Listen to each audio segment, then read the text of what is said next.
Hello, good evening and welcome. Rico Full here of the European Cricket Network. And I'm loving being in Gibraltar. It's my first time here and I love it. And I'll tell you what, this Europa Sports Complex is magnificent. It's the perfect setting for a European Cricket Network series. And I'm certainly looking forward to the action. Talking about action, two matches up for you tonight. Match number 17 and 18.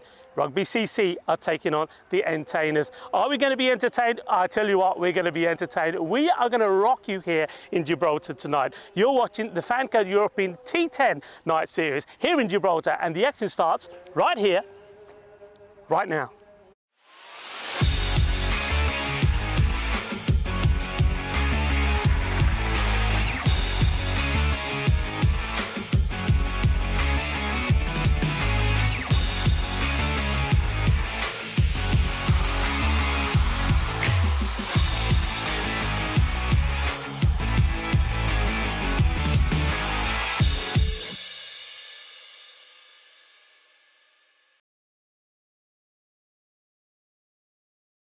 Hello and welcome back to the middle here as we get ready for the two matches that we've got coming up today. It's going to be Rugby CC, where we saw them in action yesterday, but they had mixed results against the Sloggers. They'll be looking to try and get two wins here today. They're up against the Entertainers. The Entertainers find themselves sitting bottom off the table at the moment. They're looking to try and pick up 2 points themselves. If they have a good night here today, they can certainly take them off the foot of the table and take over Sloggers the way the table stands at the moment. First of all, though, is the matter of the coin toss. Let's join the two captains and the tournament referee, Stefan Gooch, for the all-important coin toss. Okay, Entertainers to call. Tails. Tails is the call. It is tails. We're going to have a bowl first. All right, good luck, guys. Cheers. All the best. Thank you very much. Have a good game. Cheers. The coin toss is that Louis Bruce for the Entertainers winning and deciding they're going to have a field first. Look, the one thing that Louis will know, and all the teams, is what that means is they've got to contend with one man who's in great form at the moment, and that, of course, is Rugby CC's Ian Latin. Let's have a word with Ian. Ian, please come join me. Thank you. Welcome. Thank you very much. Cheers. Ian, at the moment, I mean, you're in, it's got to be the form of your life. And you played cricket for the Gibraltar national team as well. It's got to be the best form you've ever been in. Yeah, I've been fairly lucky, to be fair.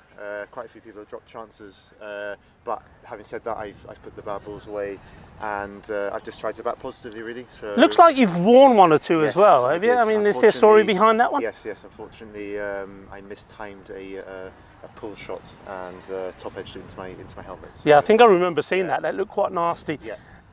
First things first, what does it mean to the likes of yourself and the other players, not just in Rugby CC, but playing here and playing in the platform that's been laid down here by the European Cricket Network? I think it's an amazing opportunity, which we're very grateful for. It's great to sort of promote the sport and the whole European Cricket Network, it's just a lot of fun, and it's played in the right spirits, and it's very competitive, so yeah. It's been great for us. Absolutely, but your form, look, come on, let's talk about your form at the moment. 8 innings, 383 runs, you've scored 50 on 4 occasions, on one of those times 90 not out in an incredible chase. The very first match, chasing 129 for 130 for victory, getting there. I mean, tell me a little bit about the form you're in at the moment. It's almost like you can't do anything wrong. I think when I'm batting, I want to bat positively, and I want to sort of try and make it as entertaining as I can, really. I'm constantly telling myself to play proper cricket shots, but that never happens. My brain doesn't listen, and I've had a bit of luck, and I guess I've rode it, so... Yeah. I mean, this is a man that everybody has to try and get out at the moment. Look, I know you've got preparation to do. Thank you very much for talking to us. And I know a lot of the other sides won't like me saying this, but I hope your good form continues. It's been lovely to chat to you. Thank you very much. Thanks for Ian. Anyway, while we let Ian get back to his side, remember we've got this classic encounter between these two teams coming up. Join me back in the commentary box for the start of match number 17. Hello, greetings everybody from Gibraltar. And as I said, it's lovely to be here. This is a wonderful complex. This Europa Sports Complex is absolutely magnificent. Gibraltar is good and is going to be rocking. And let's hope we're going to be rocking tonight. Hello, everybody. Namaste, salam alaikum, sassri akal, Aibalwan. And welcome to Gibraltar for this European Cricket T10 series, the night series, as we have a look at the two teams. I was talking to Ian Latin there, and of course, he's the man that everybody's got to try and get out. I mean, just have a look at those fantasy points. He's been rocking, hasn't he? But look, I I mean, entertainers themselves, and Lewis Bruce, he had some fitness concerns, but he's feeling really well now. I had a little chat with him as well. I think they're expecting a lot from him, and of course from the captain himself, Avinash Pai, another Gibraltar national team player. He's got to be in top form as well. This is going to be a really good contest and plenty to play for as well, because of course Rugby CC, they will know that if they can pick up 2 victories here, that they will join Pirates level on points at the top of the table. But the entertainers, of course, they know they're sitting at the bottom at the moment. But look, if they can get a couple of victories, they then leapfrog the likes of Sloggers and be up with Rugby CC. So plenty of action I'm expecting, because there's plenty at stake here. Look, it's lovely to be back. Thank you to all the well wishers. And yeah, we are ready to rock and roll. Look, I've got to say though, before the match starts, as the players and the umpires start to take the field of play, a very massive thank you to Charlie Hunt. Charlie, you were absolutely magnificent.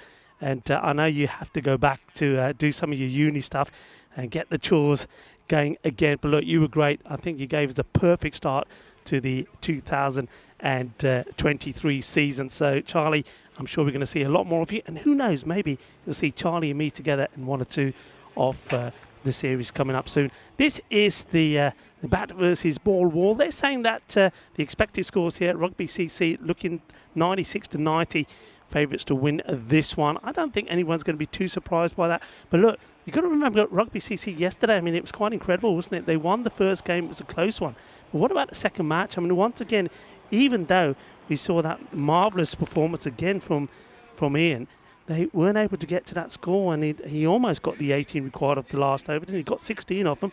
But well, that was a victory by Sloggers by 1 run. So they're looking really to really cement 2 victories here. But I think the entertainers were going to make it interesting. This always is worth looking at. Wins teams batting first 6 compared to batting second 9, and probably that's why I think Louis Bruce, who was out there for the coin toss, decided that they will have a field first. So let's see how that goes.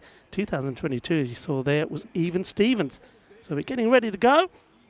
And well, it's going to be Jack Horrocks that's going to start off here, and he'll be bowling to Harry Pyle, who'll be looking to pile on the runs. So let's get ready to rock. Of course, we're in Gibraltar. We're going to rock. Yeah, let's do some of that. Here we go. Comes the first ball of this match number 17. And played out. A little bit of a hesitation between the 2 batters. No run. Louis Bruce there, making sure you're not going to get anything from that one. It's a lovely evening at the moment. The temperature's around about 11. We'll go down to 9. And let's just hope that the brutal breeze they've been talking about here stays away. Good delivery. That's right up there in the block hole. And Paul gets a bit lucky. Gets a bit of bat on that. Yeah, just held that back slightly. A little bit of movement I detected there as well. Good delivery, good areas. Horrocks, a nice start from him.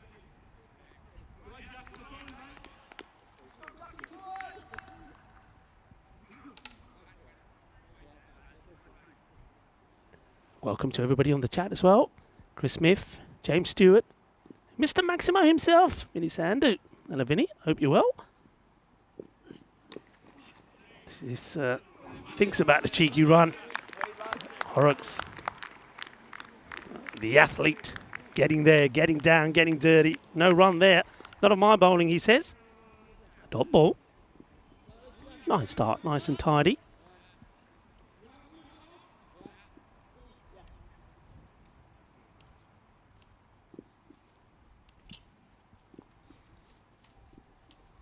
Horrocks once more.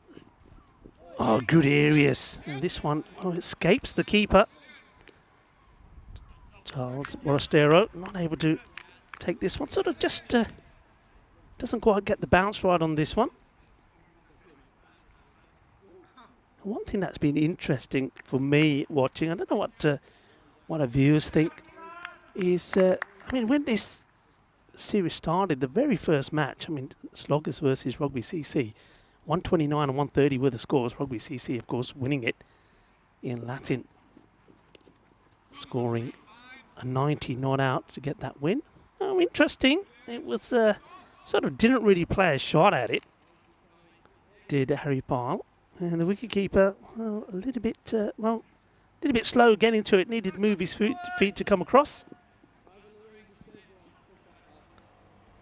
So that will go down as a bye.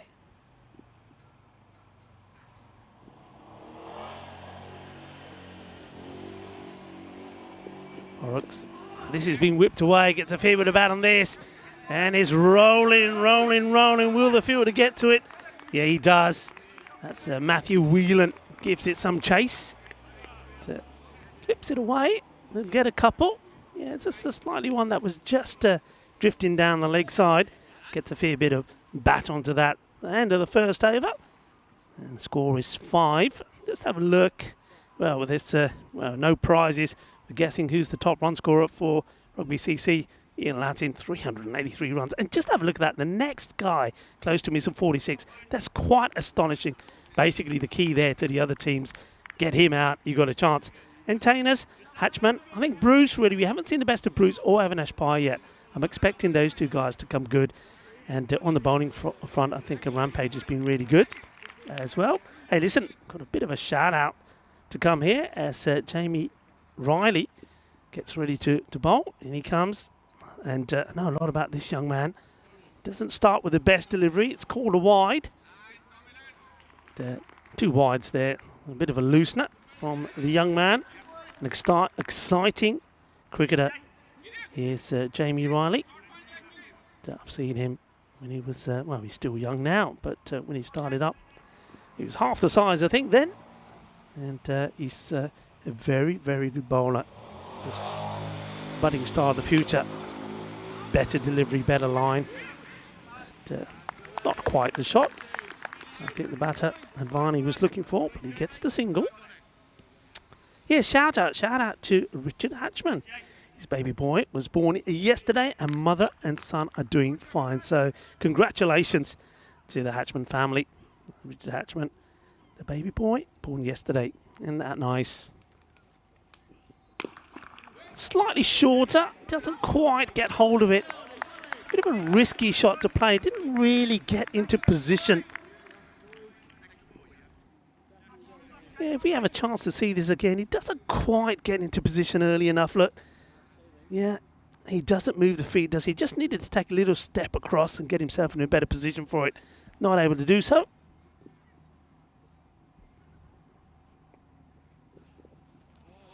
Well, bowl once again not dealt with very well by Charles there.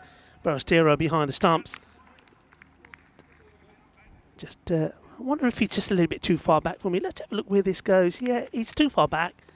And he needs to be taking that ball before it bounces the second time. So he just maybe needs to take a couple of steps forward. Bias are signalled. The umpire's there. That's a Gareth Gomez. He's joined out there by Steve Mumford, who's at square leg at the moment. Our men in black.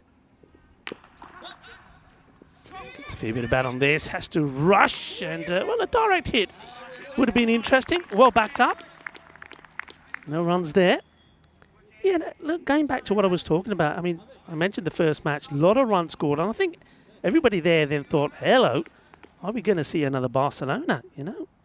129 to 130, but then, since then, this is the interesting fact for me, so both teams on that day, Sloggers and Rugby CC, both teams scored over 100, as we see this next delivery from Riley.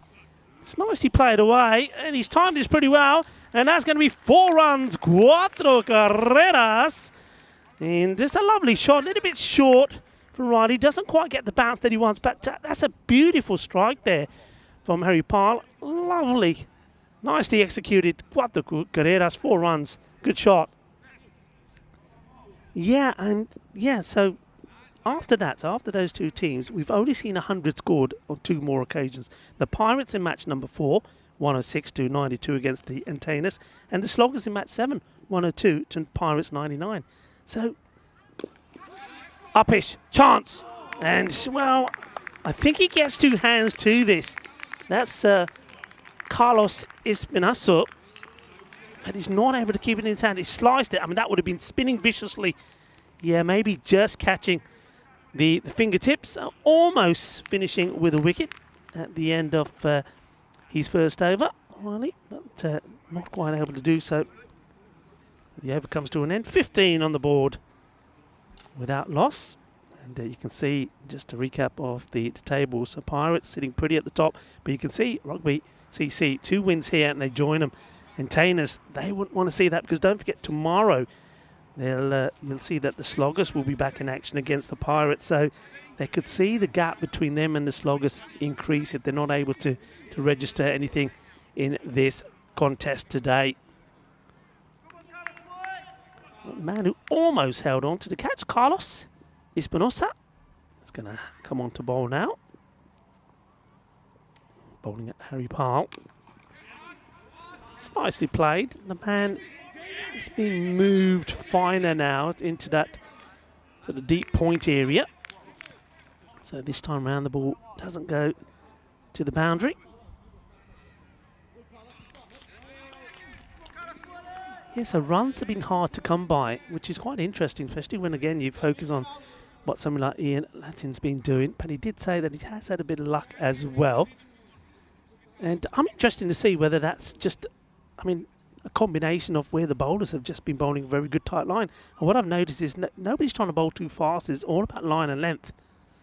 This one's a little bit short, and, well, it's sort of, I think he's got a bit on this. I think this may have been a bit of glove or bat and back onto the lid. Just have a look at the side view here. And, yeah, I mean, that's what I was talking to Ian Latin about when I was having a chat with him about his shiner, saying, how did you pick that up? And it was similar to this one, but I think that time he got a fair bit more onto it. Well, he shakes his head. There's Advani saying, I'm all right. No worries. Bring it on, he says. Bring it on. We're in Gibraltar. It's all about rocks here. I'm a rock. That doesn't hurt. Give me another. Shorter delivery there from Espinosa. Does get away with it slightly.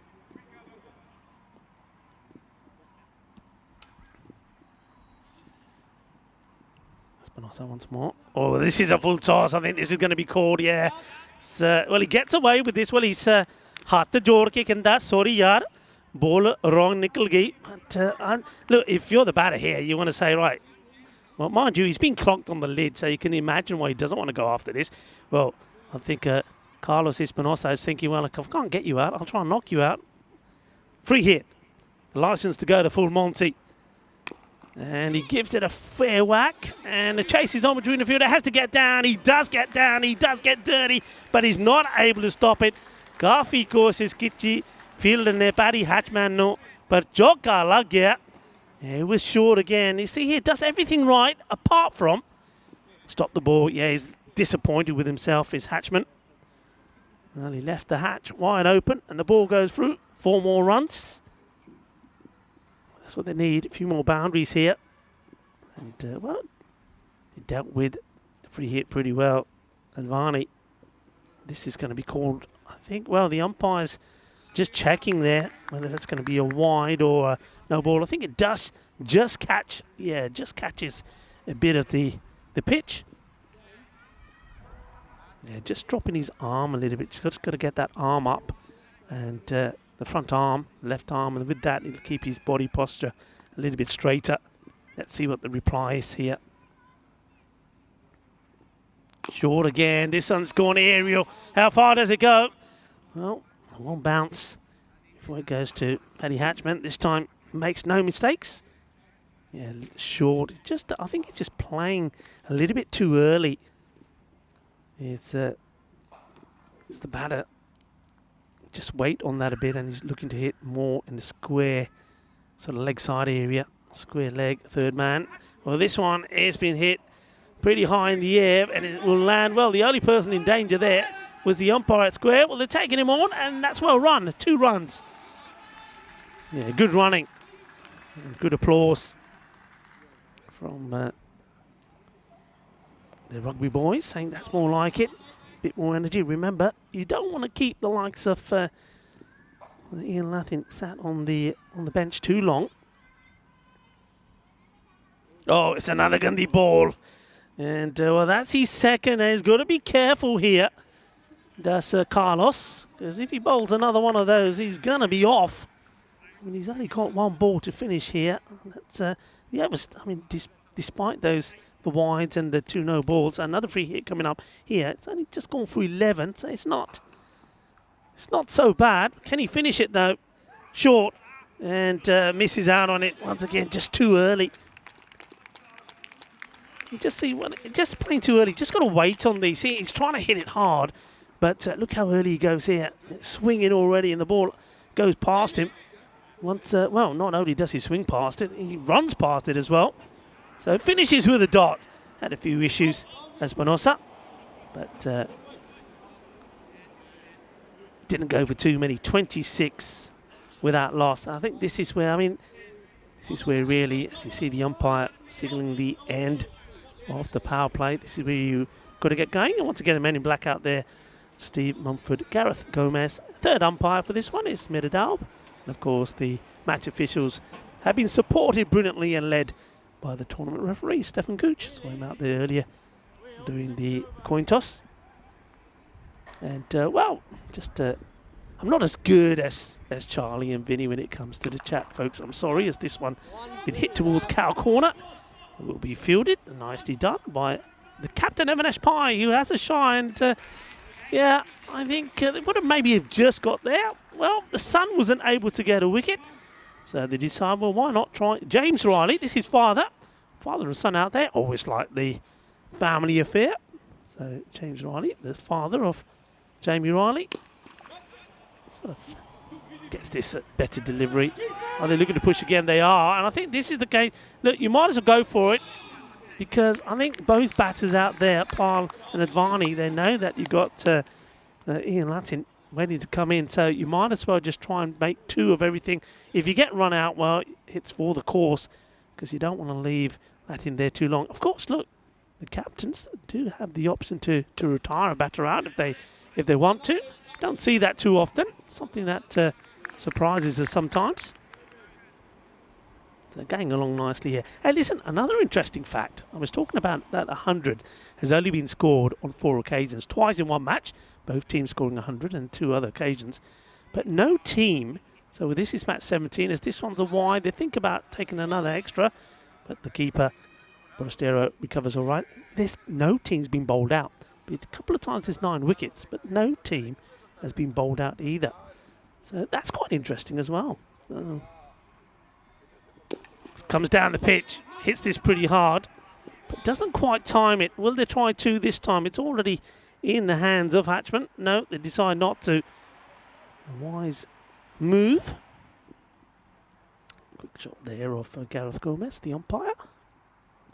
Tidy over so far. Riley, once again, uses his feet well, but just not able to get under that ball, not able to get the right elevation and the right amount of power in it. So another single taken. Riley looking to finish the over well. 8 from it so far. Bit of width. That's nicely played. This one is going to take some chasing. Does well. They think about 2. And it's the striker. It turns around, Advani, and says, no, we'll leave it at that. And they do leave it at that. So end of 4 overs now. Score moves on to 35. Nice over there from Father Riley. Very good. And warm welcome to everybody again. Vinny Sanders there again. And yeah, once again, Vinny just saying, yeah, well done to Charlie. Did a fantastic job. And ditto that. And I know a lot of people were saying he was superb. It's going to be a hard act to follow, but I'll do my best. Hello, Charlie. Hope you're well.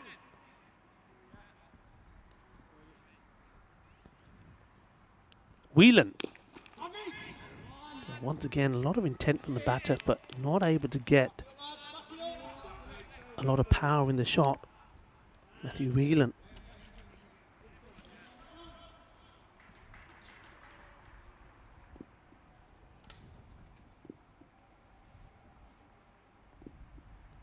Advani wants to go big.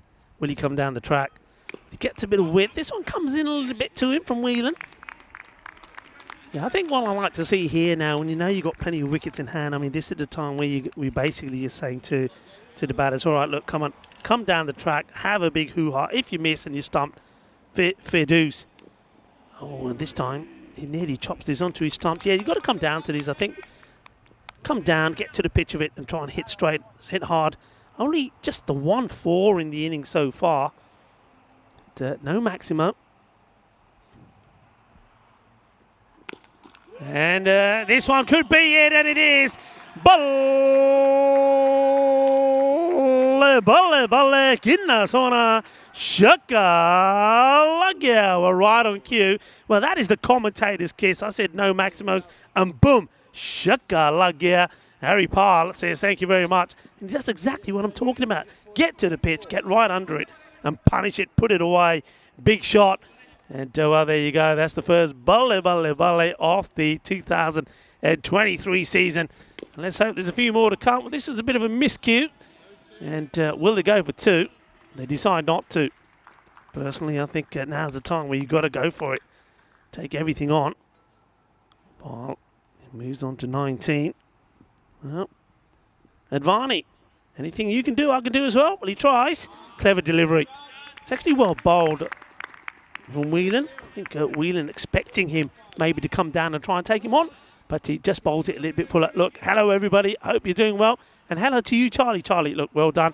I know a lot of people missing you here, but you did an absolutely fantastic job. And look, wish you all the best going back to uni and getting on with your studies. And well, we'll see you on the road again, no doubt. And also, look, a big thank you to everybody that's been on the chat and the well wishes saying welcome back. It's great to be back. And it's great to be somewhere where I haven't been before.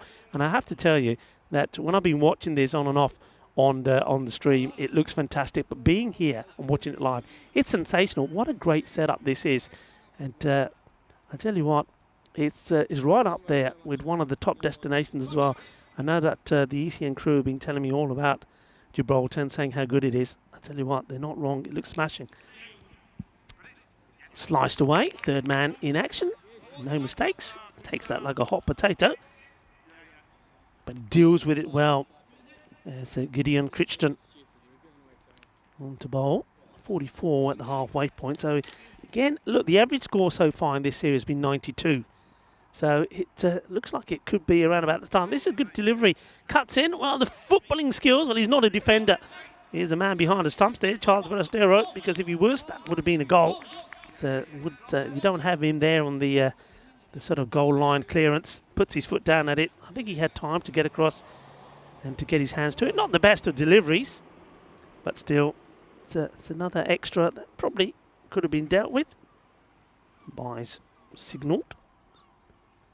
And this one, well, this doesn't hit. I thought for a moment maybe it just clipped a little bit off the pad. It doesn't. Umpire very quick to signal wide. The right length, I would say, this from Gideon, but not got the radar right yet. It needs to be a little bit fuller.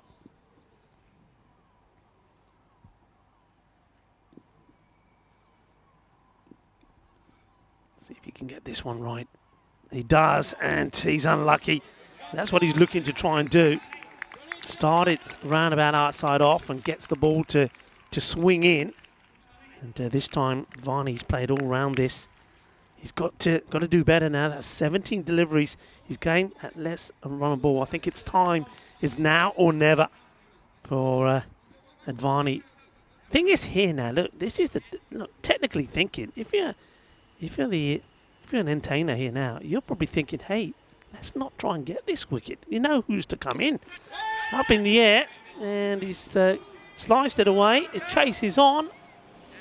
And they get there. So the batters, they do take 2. Yeah, I mean, look, you're more than happy if you're the opposition, and you know you got somebody like the main man who's got the Midas touch, Ian Latin, sitting on the bench waiting to come in.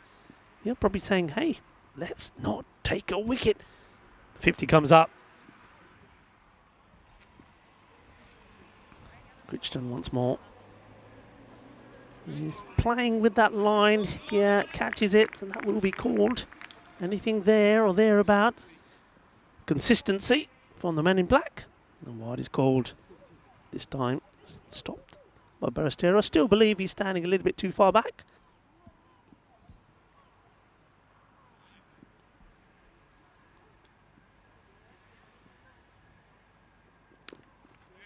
Swings hard and won't go past the 30-yard circle.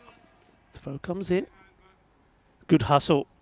Entertainers here, remember, focusing back on the tables. They're sitting, well, they played 7, won 2, lost 5, 4 points. Above them, the Sloggers, just by 2 points. So a victory here puts them level with the Sloggers. Obviously, then that run rate would determine which team is third, which is fourth. But if they can do the double of a Rugby CC, which a lot of people will be surprised about, it'll certainly help the cause. This one, there will be another wide and taking. It's good running. That's very good backing up from Advani. But he gets on strike, but can he strike it? Can he hit it hard? Needs to get going here now. I mean, a boundary here. I mean, a maxima would be great. Take that score to 60. So yeah, to sort of 10 and over. Tries up in the air. Will it be an opportunity? And well, it gets past the outstretched hand of the fielder. It's Louis Bruce. And look, I think the idea was right. I mean, once again, if I'm Louis Bruce, I'm saying, hey, nah, I'm not going for this catch. I'll just let it bounce once. Let him have the single. Job done. Take the wicket. The big man comes in. The machine, Al Mekina, here in Latin. You want to leave him sitting out there. End of the over.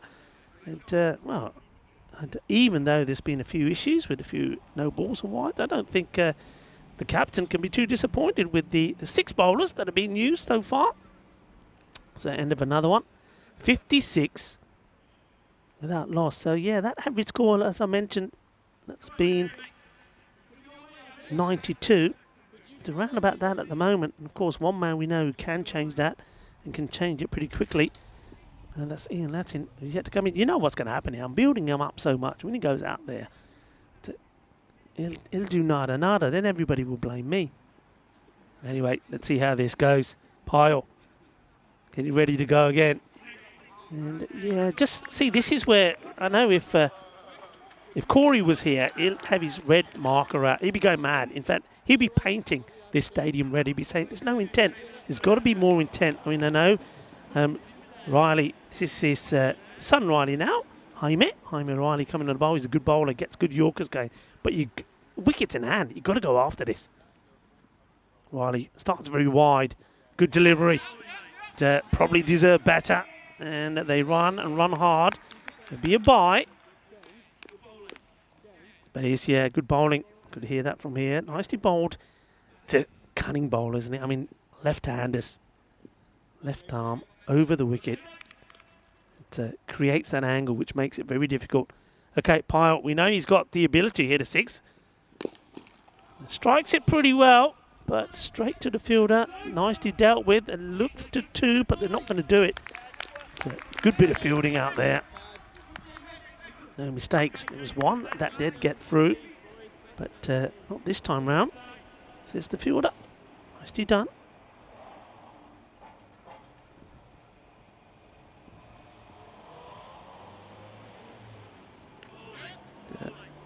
Yeah, I'm seeing here now, I think both the batters have decided that every time the ball is going past the stumps, whether there's anything on it or not, that they're running. Because I think they've got confidence, more confidence that they can complete the run before Charles Borostero can take the ball and gather it and have a shot at the stumps. But the only singles, they won't mind that at all. 2 balls to go in the over. Swings hard. Only be just another single. So right now, at the moment, what do you think, folks? I think the happier team right now would have to be the Entertainers. I think they certainly are putting the squeeze on Rugby CC. I think if they can try and keep this to a score that's even less than 90, around about the 84 mark, I think they'll be, especially with the likes of Bruce and the captain having a spy on the side, looking to knock those off. And half stop, they've got to come back for 2, and they will. Interesting to see. Yeah, we must have just got the bat down in time. It was, I was wondering if the umpire at Squares got his BDR on the line. He says, yeah, that was okay. Again, it gets past the first, the inner ring fielder, allows him to get a couple, but a good spell of bowling. So Jamie Riley, he completes his 2 overs.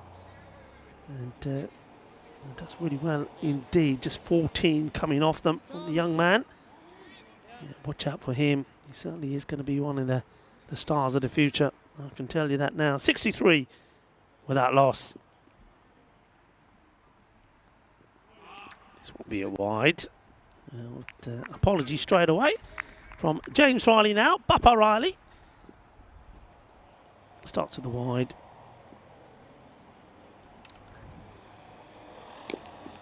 Comes down, gets a fair bit of bat onto it. Watch the bounce. Oh, that's a cracking bit of fielding. Really well done. I'm loving to see that. Avinash Pai, the captain, leading by example. Nicely done.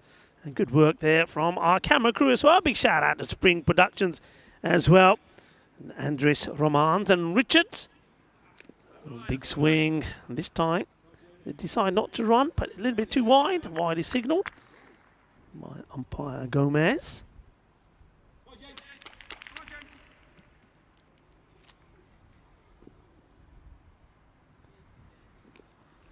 Edge in the air, chance, and it gets taken. Now really, is that a blessing in disguise for Rugby CC? Is that one where you're saying to the fielder, okay, let it go, leave it, let it bounce, don't take it. But he does take it. It's a good catch actually, because that's another one that would have been spinning wickedly. I tell you, somebody who's happy about it though is James Riley, because he's saying, hey son, how many wickets did you get today? And, well, that'll be talk over dinner. Well, I got one. How many did you get? Well, at the moment, he's 1 for 13. And Jaime, he went for 14 in his 2 overs. So, Papa doing pretty well at the moment. So the big man comes in, and he knows what he's got to do. He can't be hanging around. So he's going to be going after this big. Comes in, though, sort of coming up to the halfway point in this over number 7. He hasn't got too many deliveries to face. Let's see. Oh, well, it's a Gundy ball. Well, this is a bit, you know, when when you're getting into the ring and you know you got Mike Tyson there. Well, your knees buckle.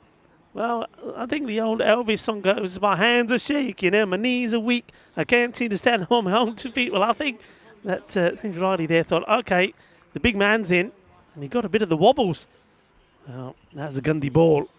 The good thing, though, is maybe it was a clever one because he gets him off strike. Just checking here with I think the umpires are just in consultation with the third umpire, Madadalb, about whether it was the height of it as well, because, of course, no ball will precede a wide ball. Yeah, it looks like, yeah, it will be a no ball. I think that's a great decision. No ball on height, free hit. Goes back, plays it down the line, gets the single. So, 1 ball to come. Latin to face it in this over.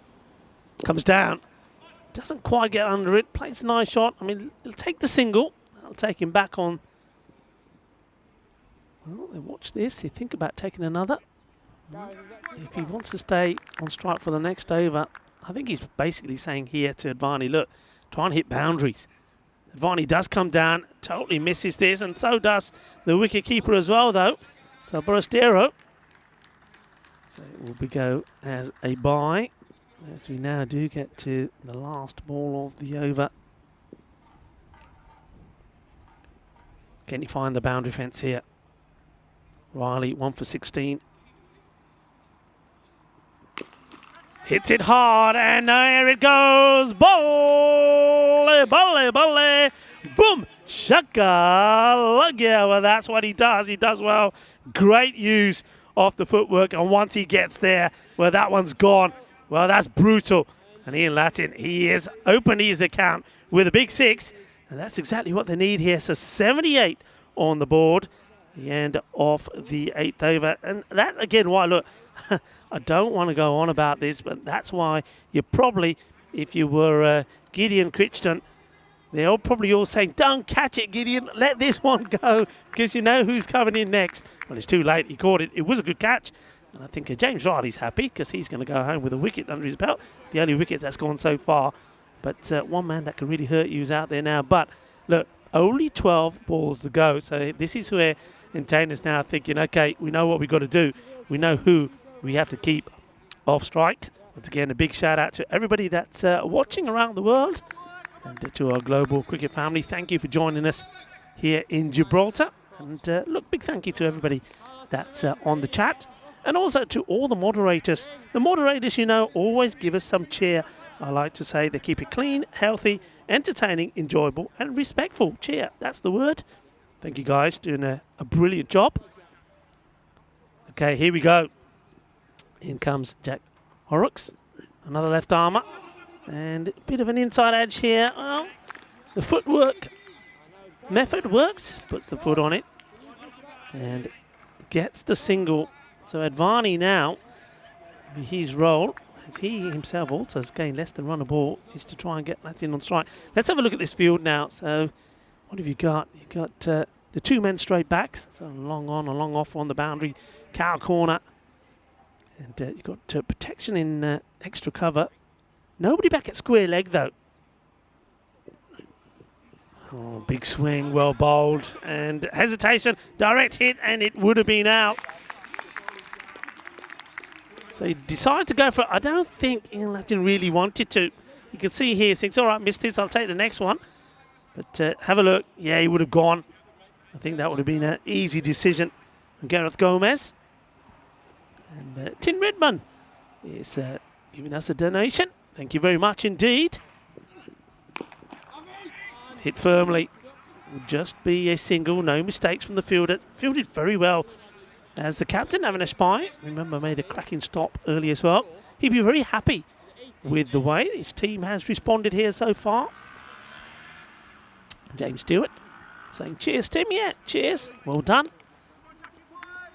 Okay, here we go again. Horrocks. Oh, this one. Oh, we'll have to have a look at this again. I think the keeper, Charles Aristero, may have knocked his back onto his nostrils. Let's have a look. I think he wears this one, you know. Yeah, it does. Look, hits him right on the nose. No problem. Big and strong. Built like a rock in Gibraltar. They all are. They're strong men. No problems at all. Didn't even flinch. Good bowling. This is a really good over. Once again running. Well, maybe that was too low to use his nose again. Could have used something else. Hello, hello. None of that. That one goes through. We'll take a bye. So, crucial one, because I tell you what, if this goes to the boundary, Latin, at the moment, see, this is the difference with him coming in so late. He's trying to force the issue and trying to hit it hard, but missing. Needs his timing as well. This one has gone. And it goes up, up, up, but it doesn't go the distance. A really good catch taken by Lewis Bruce. And they get the danger man out as well. Well, Latin didn't have too much time to spend out there. He had to go for the big shots. And this one, I think this was the slower ball. It's clever bowling from Jack Horrocks as well. He puts it up there, takes the pace off it. And, well, when you need to have your best fielders in the best places, and well, Louis Bruce was not going to drop that, and wasn't he happy about it? Well done, well taken. And, well, Ian Latin, he will go for 7. And Tainus looking the business at the moment here. Also was the end of the over. 83 now for 2. A very good over, I have to say that, by Jack Horrocks. And good spell from him. To only conceding just 5 runs. That's superb. Really is. Absolutely superb. You can see now a lot of, now that they know they're okay for time, taking the extra time, if you like, to get the field right. They know it's important. 83 on board. Remember, I was saying at one point they're looking to keep this. If they can keep it under 90, they'll be very happy about it. So it is going to be the skipper, Avinash Pai, coming on to bowl the last. Let's see if he can make it a good one. New batter that's gone out there is Matthews.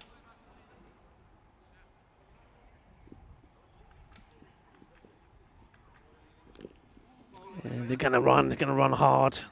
And Matthews gets himself on strike. Let's see if he can use the long handle here and find some valuable runs for his side.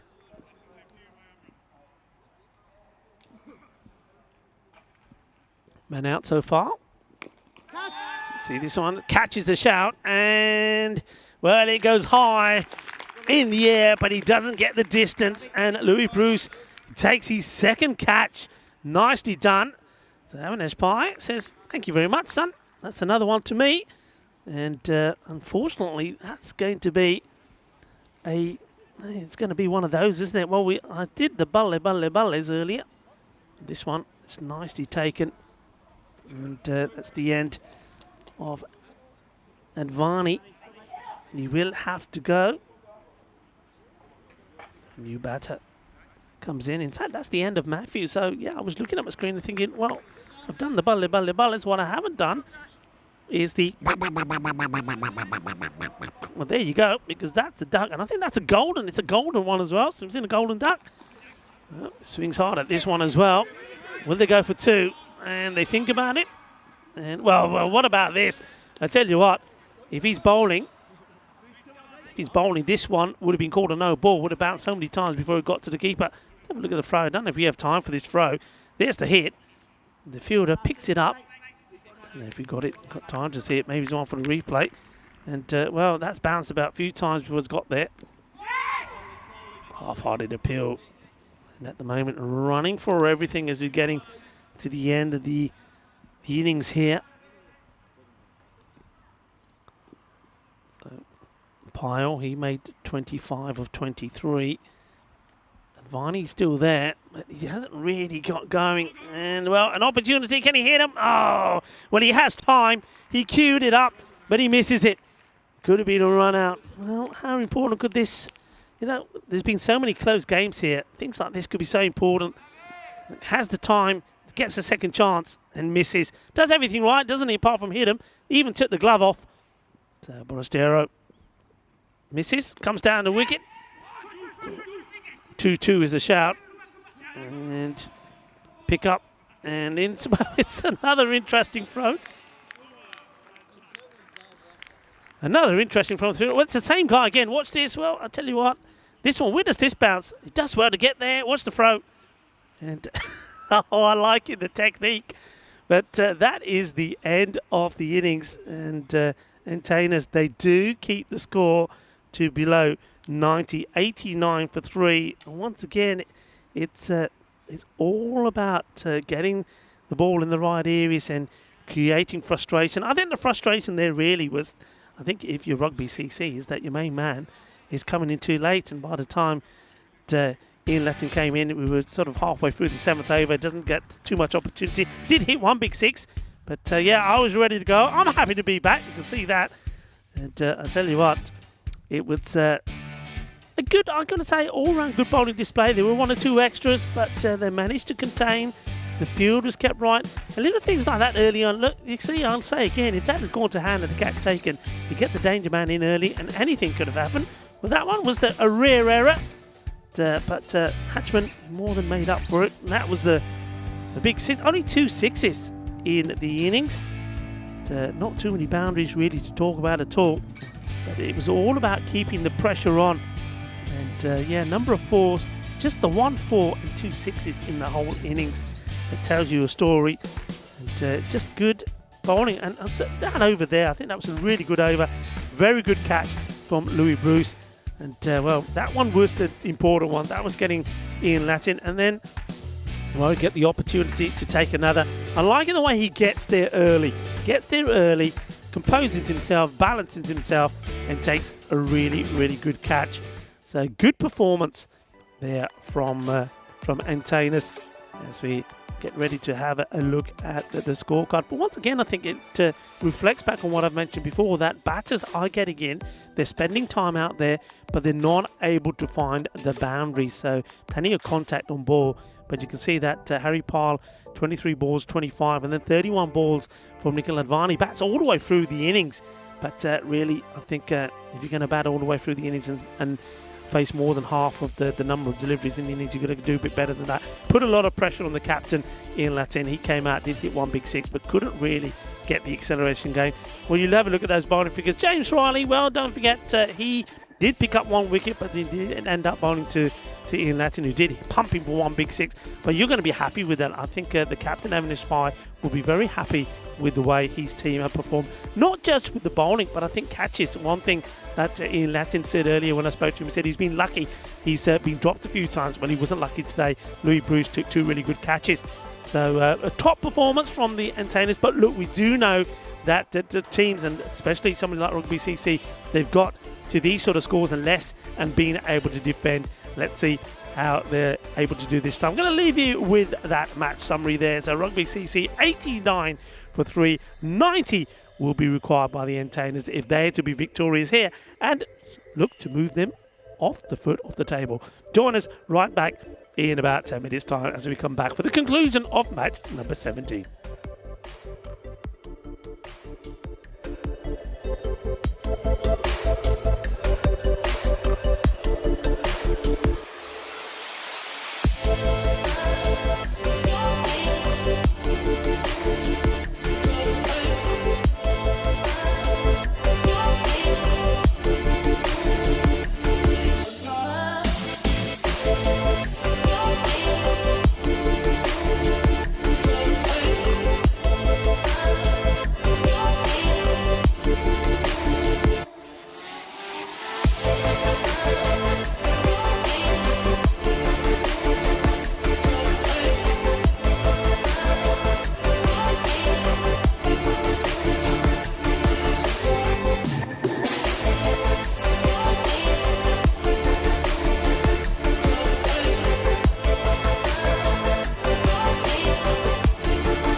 Hello cricket lovers and welcome back to a very entertaining match we have for you here. Match number 17, Rugby CC. They've been restricted to 89. Look, it's still a score that we have seen teams defend, and Rugby CC, we know they're more than capable of defending these type of scores. They've done it a number of times, but it all depends on the start, I think, that antennas can get here. I think a good power play, they can get to around about 40 in the power play. That will certainly set them up for a victory. But it's, I think the captain, Amadeus Pai, I think he needs to stand there, keep one end going, put a good partnership together, and maybe the other batters sort of work around him.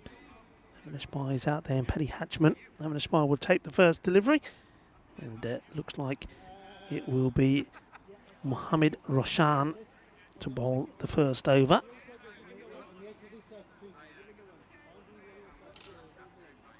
CC, the openers, 67 before they lost the first wicket, but that was in the 7th over. There was only 16 balls to go then, and well, it wasn't too much that Ian Latin could do. We're not ready for you yet, son. And well, Roshan, he's keen. He probably thinks, come on, let's get this done and dusted. And well, he bowls that one. And Amadeus Pai, well, if I was Amadeus Pai, I would have had a go. That would have been a little warm up. Anyway, I think we're ready this time round. Here's the first delivery. Roshan. Well, this is a really nice shot. Oh, that's a glorious stroke. Oh, what a lovely start this is from Amadeus Pai. Well, the captain goes bang and just gets it in the right area. Gets a bit of width, and that's beautifully played away. What a lovely shot that is.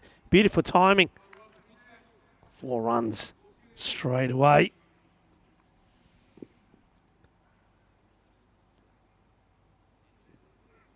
Roshan this time goes short, and this is hit over the top off the infield. It's 4 more. Back-to-back boundaries for the first time tonight. And the captain, Amadeus Pai, well, he's not messing around, is he?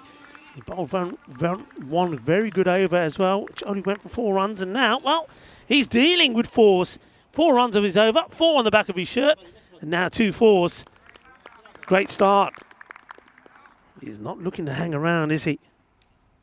Roshan is under a bit of pressure here. What's the reply going to be? Well, he goes short again, and this time, well, Amadeus, she's quite happy just to rock back and just to defend this way and take the single. I think that was just in his mindset. I think he's thinking there, the captain, right, I've got 2 boundaries. I don't need to do anything silly here. And elects to go back. I mean, it's a similar sort of delivery to the one he put away earlier. Only 2 men allowed outside the 30-yard circle in the power play. And one of them is at long on. And square leg. That's the 2 men out. And just another 2 on the inside the ring on the leg side. Bit of width.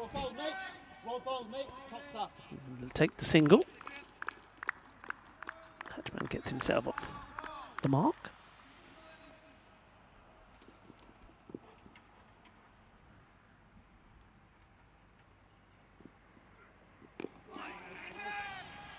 Well bowled, just probably a little bit leg side. As you think the action is coming in between the umpire and the stumps, and it just needs to drift it across a little bit more. I think it's always pitching around about leg outside leg, so that's probably why Amadeus Pai can afford to go back. This time he does go a bit wider. Hatchman just happy to drop the bat on it, so it's a good start. 12 off the first over. Exactly where you want to be when you think that the first over was only 5 runs. And that was when Jack Horrocks bowled very well, didn't he? But his first over went for 5. We've got 12 on the ball already.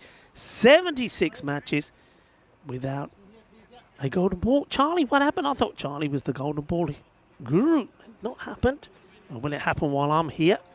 We'll wait and see. We certainly had some close. Look, it was close yesterday, wasn't it? What a game that was yesterday. That also involved Rugby CC. They were batting. Again, it was Ian Latin. They were trying to get to the score of 83 for victory. Got to 81. 16 off the last over.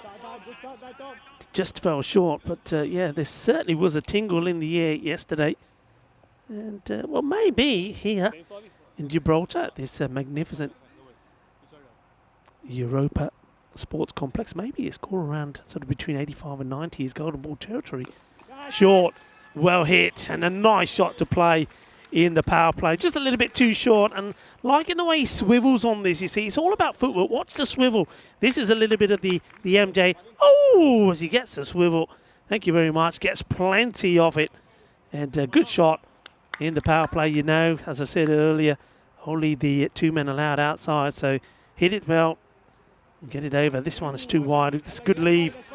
Sets himself up to play the cut shot, and in the end decides he's going to leave it. Well, there's the beanie. I know there was a lot of beanies around last week. I've been told it was a lot colder last week, so I'm getting away with what I'm wearing today, they say. Rummage. It's nicely played. The chase is on, and I think the Kookaburra is not going to be stopped. It's not. Delightful shot from Avinash Pai. You saw him set up to play the cut shot. The ball before that was wide. And this time, though, he doesn't hold back. It was borderline. I think he may have just snuck it inside the guideline there, but that's a delightful shot. Lovely cut shot. 4 runs. Beautiful timing. Both at the shot. Timing both at Chisigi. Placement with Chisigi. 4 carreras. Choka lagia. Short. Gandhi down the leg side. Chases on for the fielder. And, well, Bjorn Smith does well. I think he does okay here. I think he may, his legs probably did go past the boundary rope, but I think he's let go of the ball by then. Let's keep an eye on this here. And at this time, oh, it's very close, isn't it? Really close. But I think he's, at this point here, let's have a look. Oh, I don't know. What do you think? I know that Adalb is probably having a good look at that. It's a very close one to call, isn't it? See, I wonder if we can slow it down here. Come on, Andres, do your magic. Let's do this frame by frame. And at the moment, contact. Look at that left foot. And, oh, well, I think, what do you reckon? Could go either way, but I reckon you have to probably, yeah, I was going to say, you're probably just going to look at that rope. It just moves there. Excellent work from the match officials there, the umpires, in good communication with the third umpire. Menadal gets that spot on. 4 runs is another boundary. Yeah, it was a great effort from the fielder, though. Just catching the rope with the foot before he was able to release that. Quality work once again from our production partners as well. Spring Production, Andres, doing a great job there with the replays. And he's done him. And what a comeback that is from Rummage. Well, he says, I got the beanie, and that means I'm hot. And he is hot. That was hot and spicy. Too spicy for Hatchman. He knocks him over. Good delivery, wasn't it? Look, pitched right up, full and straight. And any youngsters watching, when you are bowling, that's the one thing that you're taught. Line and length is everything. Hatchman, you can't blame him. He wants to get on with this, Paddy Hatchman, but he gets done by a good one. And, well, not too much delight from the bowler, but I can tell you what, he's pretty happy. He's Thomas Rummage gets the wicket, gets the breakthrough. And right at the end of the second over as well. So 27 for 1. But they do have a man back early. And of course, the way Avinash Pai is going, he's the key man now. Louis Bruce is out there now to join his captain. Louis Bruce, of course, was out there at the coin toss for this match.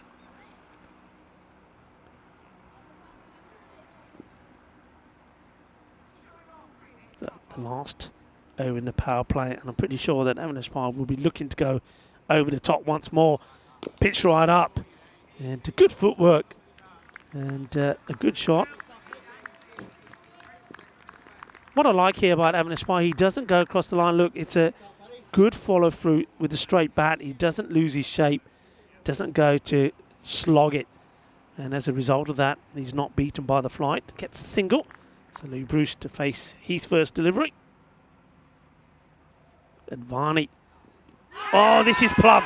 This is plum. And I tell you what, the only reason the umpire would not give this, the only doubt would be if the bowler Advani was right in his way. But the umpire sees enough of it. You don't get any plumber. Let's just watch here. See, he just goes across there. And I don't think, I mean, what he's looking to do is he's thinking if Bruce gets anything onto this, he has to field it. Well, folks, that's another golden. It's another first ball up. Well, that's 2 golden ducks that we've had in this match. And Louis Bruce is going to go first ball. So it's not. That's a prize wicket as well, because I think Avinash Pai was relying on Bruce to be sticking around, but it's not going to be. So it's another. I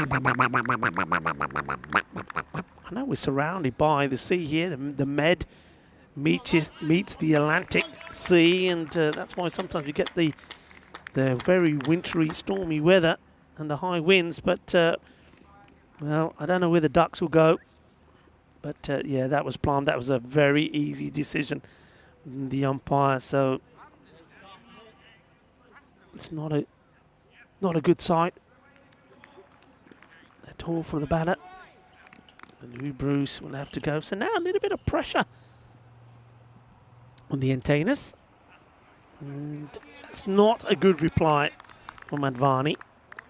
And disappointing that would be for the captain as well. In Latin, he just got a good wicket, a prize wicket. Louis Bruce, you're getting him first ball. Second golden duck of the match. And then the next ball is wasted down the leg side. Whelan is the new batter. Floated up. Plays this away. I think he's trying to guide this in the gap between a very fine third man and a point. He was in pretty close. Gets the single.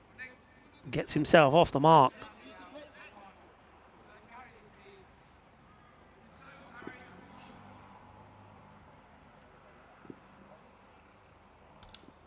Varney once more. It's a good hit, but he could be out here. Gives a better throw. Probably would have had the man. Look, I'm not going to be too critical. It had to be quick. And it's his favoured shot, isn't it? Rocks back, cuts it well into the ground. Clean pickup. Just a little bit too wide. If it was in the gloves of the keeper, Henry Parr would have had his man. But once again, the fielder at point had to be quick. Didn't really have time. Good cricket all round. This one's on the leg side. Probably would have done better just to try and step inside that one and let it go through. Would have been a difficult take for the keeper as well. Because I think Matthew Whelan probably blocked a fair bit of that for the keeper.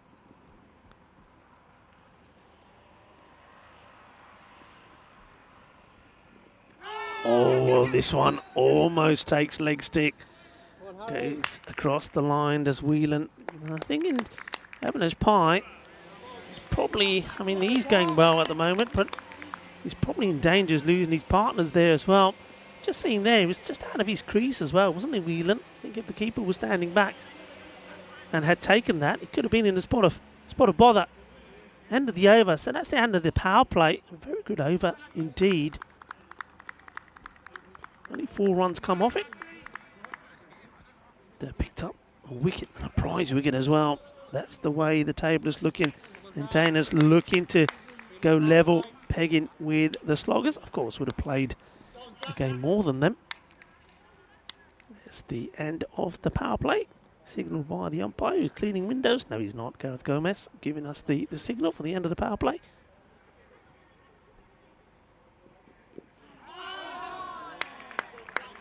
Interesting action. Looked for a moment, then Zachary Simpson was going to fall over there.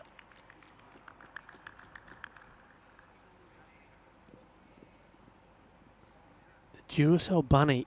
That's what Charlie was saying to me on the chat yesterday. Don't forget, there's one thing you have to remember. Simpson is the Duracell Bunny. Oh, that's not a bad delivery at all, is it? And you can see just why. I mean, it's pretty off-putting with that sort of action. Bowled very well yesterday, didn't he? I mean, it took 3 for 8 against the Sloggers. So he's a dangerous bowler. Now, this is the contest, isn't it? Pick of the bowlers yesterday. Up against the captain, Avinash Pai. Well, looking again to play on the offside. This one comes back into him. He's got to be careful here. Important that he sticks around. They need a partnership. Oh, this is not a good delivery, and Evans Pye leaves that one. I'm glad he did, because I think if he swung hard at this one, I think the wicketkeeper, Harry Pyle, may have been in a bit of danger. Wide ball. Decides to take the wide, then play at it. It's well bowled. Doesn't, you know that he wants to play on the offside, but the key is not to give him the width that he wants, and that one doesn't. He only can take a single. So Whelan has been a bit lucky already. Let's see how he deals with Simpson. Well, gets a fortunate edge. An appeal. The shake of the hat from the umpire at square. Yeah, nice pickup. There we go. There's a beanie in action again. Well, that beanie is hot. A good throw, and Evans Pye home comfortably.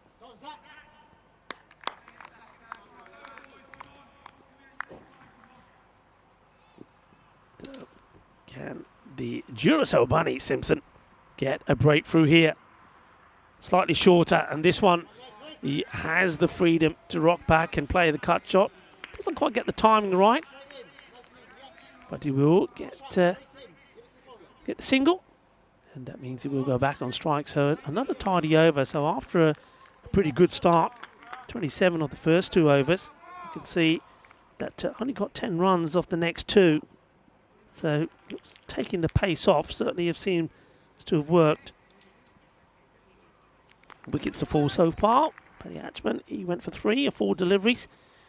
Beautifully bowled by Ramaj.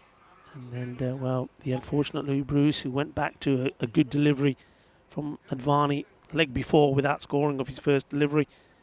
You can see that there on the score card. So only the captain, Evans Pye, at the moment, making any inroads and being able to deal with the bowling. Advani will come back on.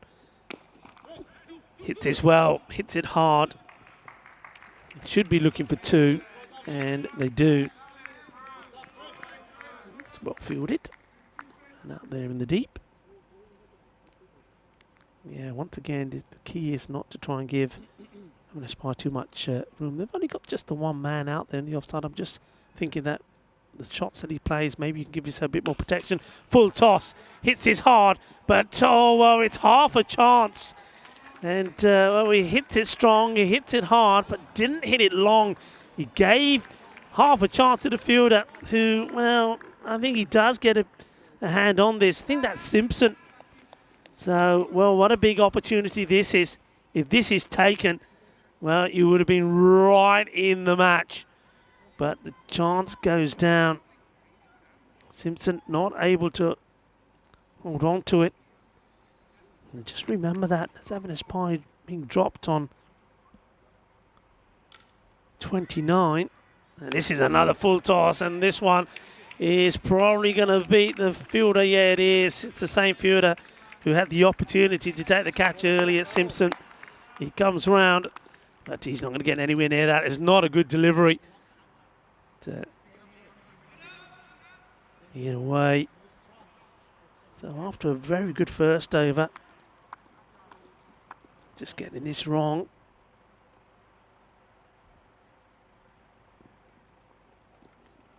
This one's a little bit down leg side. Very quick to see the line, and he knows he's not in danger with the LBW. This time Advani just doesn't get this similar sort of ball that he bowled to Bruce, but that one was straighter. It was on the money. This one drifts down the leg, and Evans Pye gets across. He knows he's safe. Whelan doesn't have to do too much. I think it's all about just keeping the partnership going, give some support. It's well bowled. Yeah, that's the dangerous delivery, isn't it? That's the one I think that outfoxed Lou Bruce.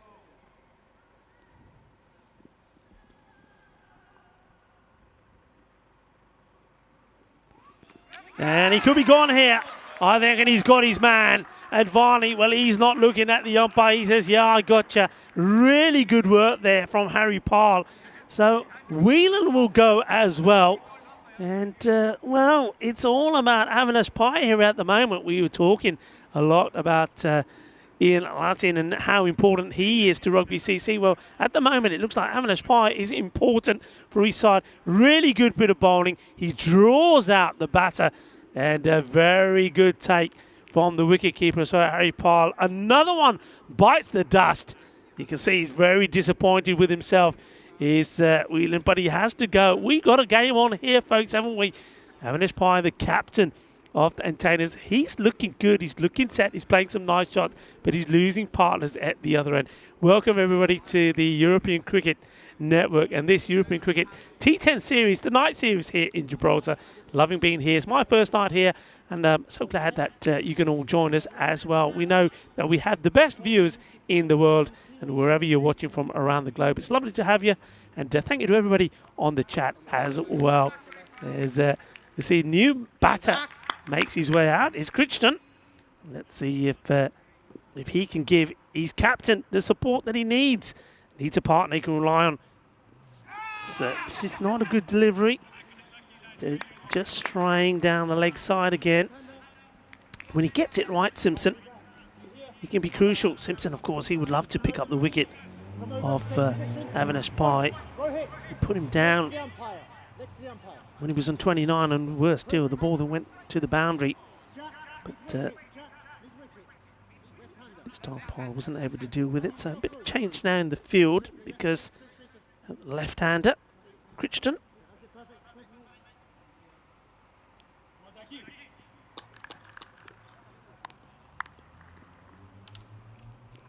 Down the leg side. White ball called. It's just Harry Pyle, he's not right on top of the stumps, is he? He's like about a step back, but it works for him. You see there, you see some keepers start there, might take a step forward, but he doesn't. But he's got pretty good reach. He does come a little bit forward here now. That's a good delivery. Gets his line right. The first one lost the radar a little bit. Did the Duracell bunny, but now he's right on it again. He's on the money once more. Crichton looking to get off the mark. Oh, well, risky shot. Tell you what, if that's hitting the pad, everybody's going up. Well, we've seen the beanie. There's the hoodie under the shirt. You've got to stay warm, especially if you're out there in the deep. You don't know when that catch is coming your way. Crichton gets off the mark. Risky shot though, going right across the line. 50 is also up in this over. Captain looking to bring the victory home. And yeah, clever batting. He thinks about playing the shot. He knows if he doesn't get anything on it, it'll be a wide. And quite often, you see a lot of batters not able to do that, not able to step inside and take the wide. Clever. Well, this one, he'll have to play it. And he plays at it rather late. Almost looks like he loses it for a moment. You just see this. He goes back and then, yeah, he doesn't really know where that is. He's expecting it to do what it doesn't.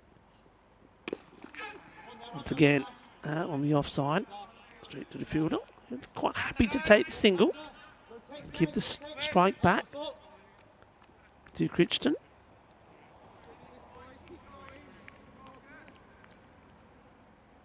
See if Simpson can get the line right again to the left-hander.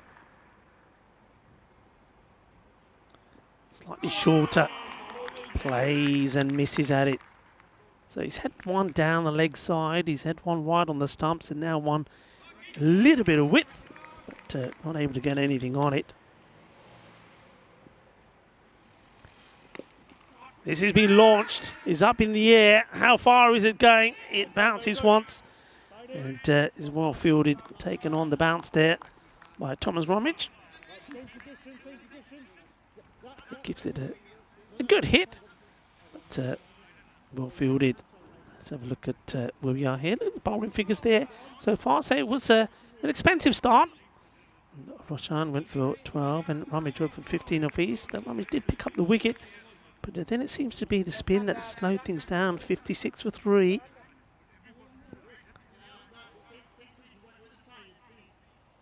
Six overs gone. I mean, like for like, I can tell you, it was exactly 56. So 56 and 56. Interesting. Avinash Pai's got to be the wicket they need. And Ian Latin comes to ball. It's a short one. Doesn't quite middle it, but it's still got the legs to go to the boundary. Cuatro carreras. Ball short, Siggy. He's not going to miss out on that, as he's got no protection back there as well. So not a good start from Ian Latin. Bowl's a little bit too short.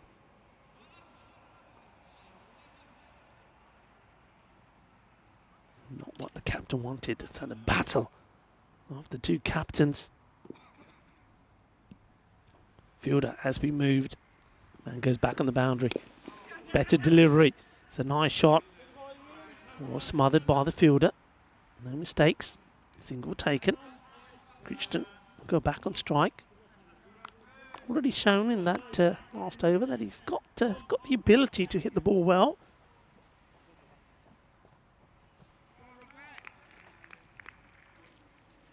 Field being changed again.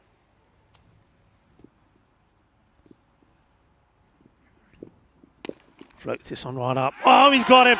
Well, how about that? Hay mucho suerte ahí for Ian Latin. Well, that is crazy. Absolutely crazy. And how unfortunate is Avinash Pai.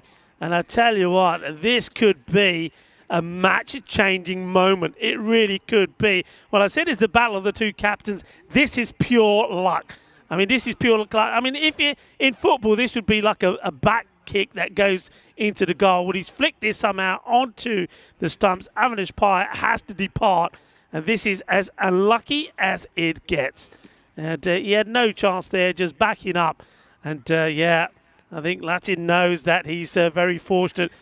And sometimes, you know, when luck is against you, those sort of things happen, and that really could change the contents of this match here now. 61 for 4. The captain, well, gets run out on 43. Just 21 deliveries. How unfortunate is that? And that one could be a game-changing moment. It really could.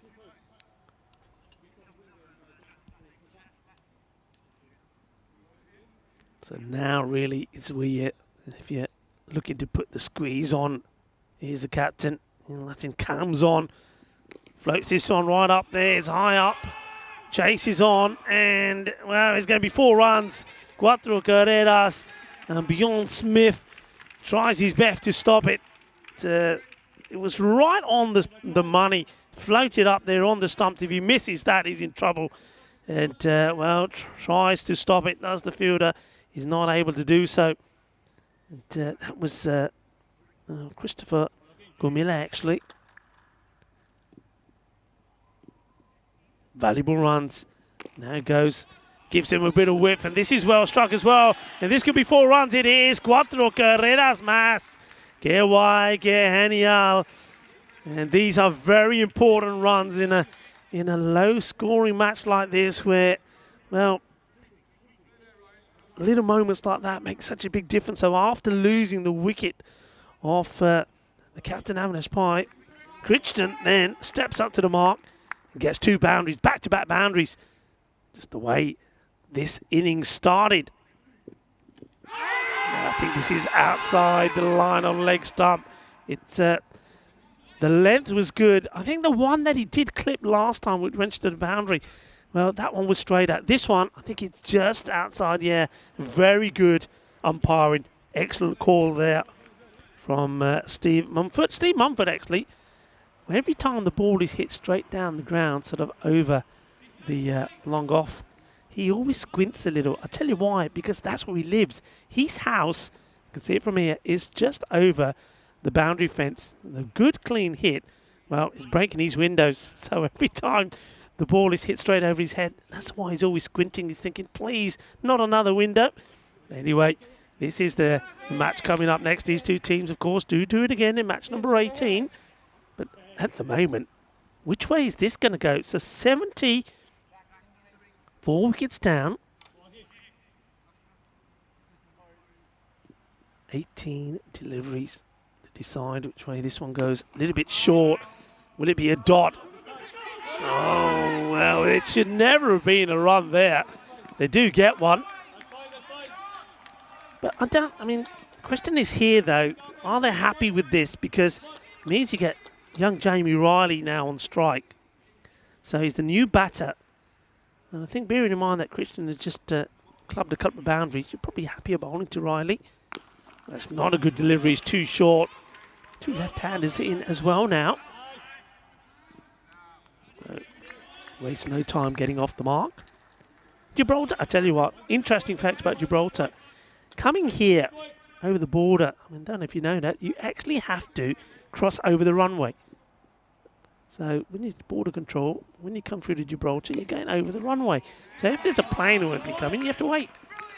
There's no plane, it's okay. It's just like a street. You cross the street to get into Gibraltar, but that street is an airport runway.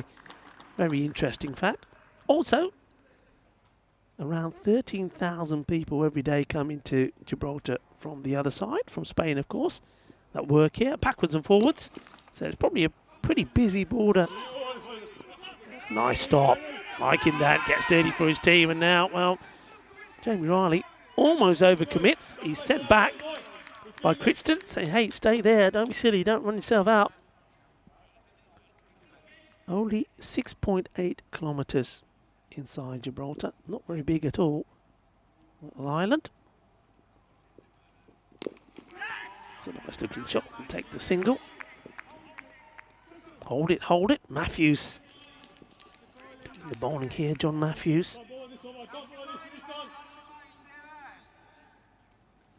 And I was interested, Adrian told us, our driver, because one thing I was saying, I said, well, I wonder what side of the road they're going to drive on. Not a bad delivery. Nicely played there. Likes to whip these away, doesn't he, Crichton? I thought, I wonder if they're going to drive on the left, what they do in England, but no, they don't. They do drive the same way that most of Europe does. In fact, that change happened in 1929, I was told. So up until then, it was the same as the UK. And then 1929, they decided to change it because there obviously was a lot of accidents, people coming across when they're driving on one side of the road, then had to change to the other side. Can you imagine? Anyway, evenly poised, 75 for 4. I don't need this anymore, says Crichton. So he gets rid of his helmet. 15 runs required in 12 deliveries. So it's going to be Ian Latin to bowl again. His last over, I mean, he went for 13. So it wasn't the tidiest, but he did get, with a bit of fortune, you have to say, the prize we could have having a pie. But Crichton did hit him for 2 boundaries. Short. Oh, this could be close. The thing is, where does it pitch? That's what the umpire has to decide. And I think, I think that's a good call. I think this is pitching outside the line of leg stick. Watch where the ball pitches. It would have gone to hit the stumps, but look where it pitches. Yeah, outside leg stump. Cannot be out. Once again, very good umpiring. The man in black here, top form.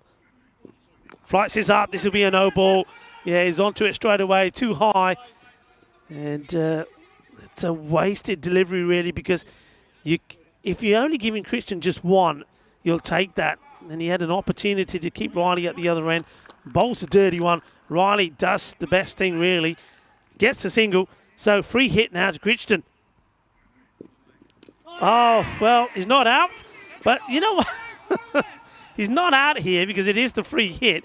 But just think here, if Harry Pyle was quick enough to pick the ball up and put the stumps back up and pick him up, he maybe could have had him run out. You can be run out, you know. But anyway, he does hit the stumps. Crichton, of course, knew it was a free hit. 1 or 2 out there from Rugby CC, didn't realise. But hey, it's a dot ball. Dot balls, gold dust. Ian Latin, the captain, wants this wicket. Better line. And I wonder if there's anything on this at all. Not sure. Let's see what the umpire signals. No, I think there's, I didn't see a signal. Once I missed it, I think there's a bit of bat on that.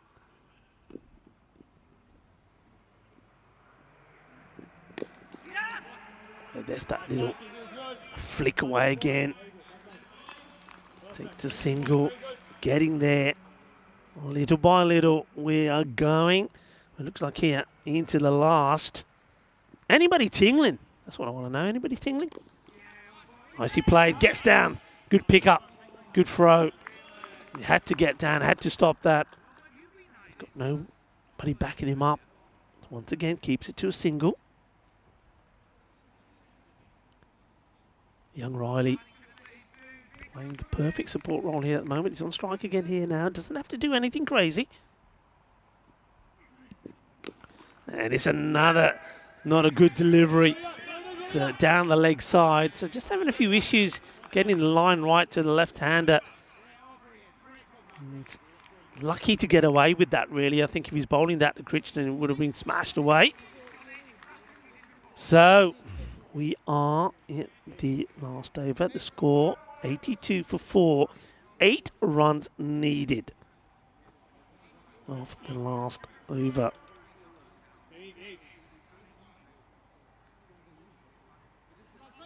It's one of those, I mean, you've got to take the runs, so they do take it, but I think Crichton would have preferred to be in slide. Obviously, one thing you're looking here, I mean, look at the field. I reckon Riley's going to try and take the single here, and that they're not really pushing on him. John Matthews to bowl it. And how high is this? Well, the umpire's thinking about it. It gets called. No ball called by a square leg. It was very high. And I think, yeah, it's the correct call. And, yeah, once again, good work by the match official. So no ball, 2 runs there. And that's criminal because not only do you give 2 runs away, you give the strike back to Crichton. And this is a Gundy ball as well, down the leg side. Oh, Matthew bowled a very, very good first over. Only 5 from it, and now seems to have lost the plot a bit. Maybe it's the pressure. It's almost there. Down the ground. Watches the bounce well. In comes the throw. Will only be a single.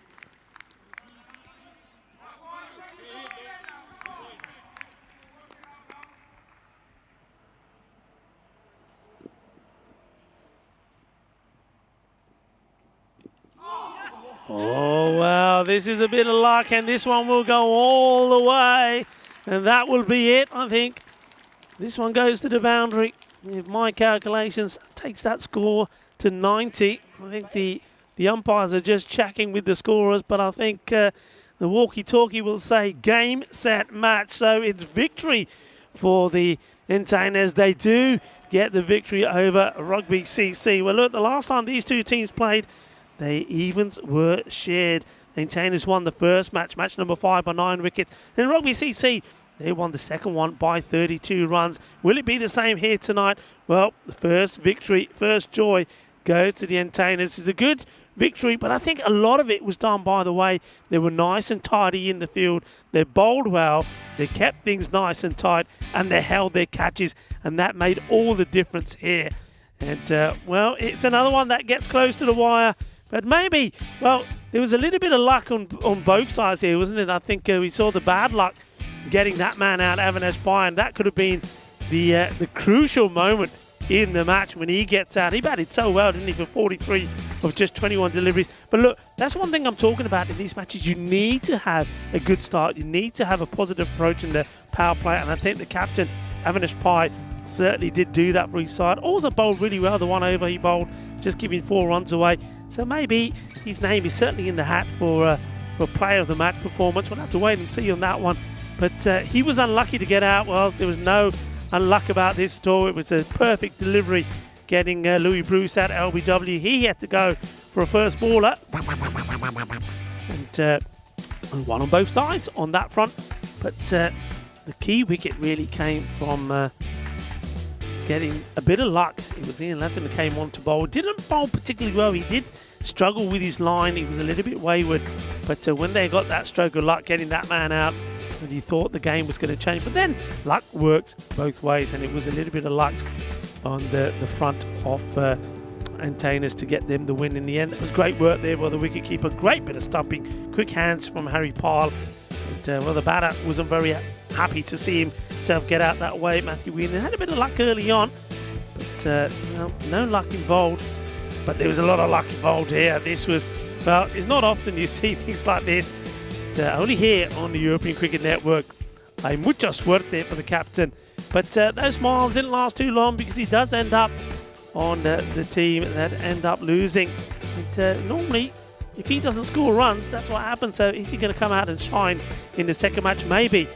And he wants to put himself higher up the order. Well, we'll have to wait and see. And, this one was a free hit, so it didn't matter.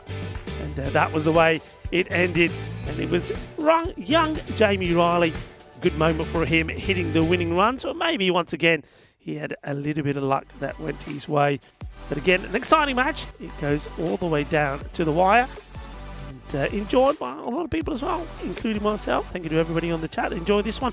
The good news is, as we have a look at the scorecard, that both those teams do it all over again. Avinash Pai, he led from the front, didn't he? I think that was a very good innings. Very sensible and very important innings as well.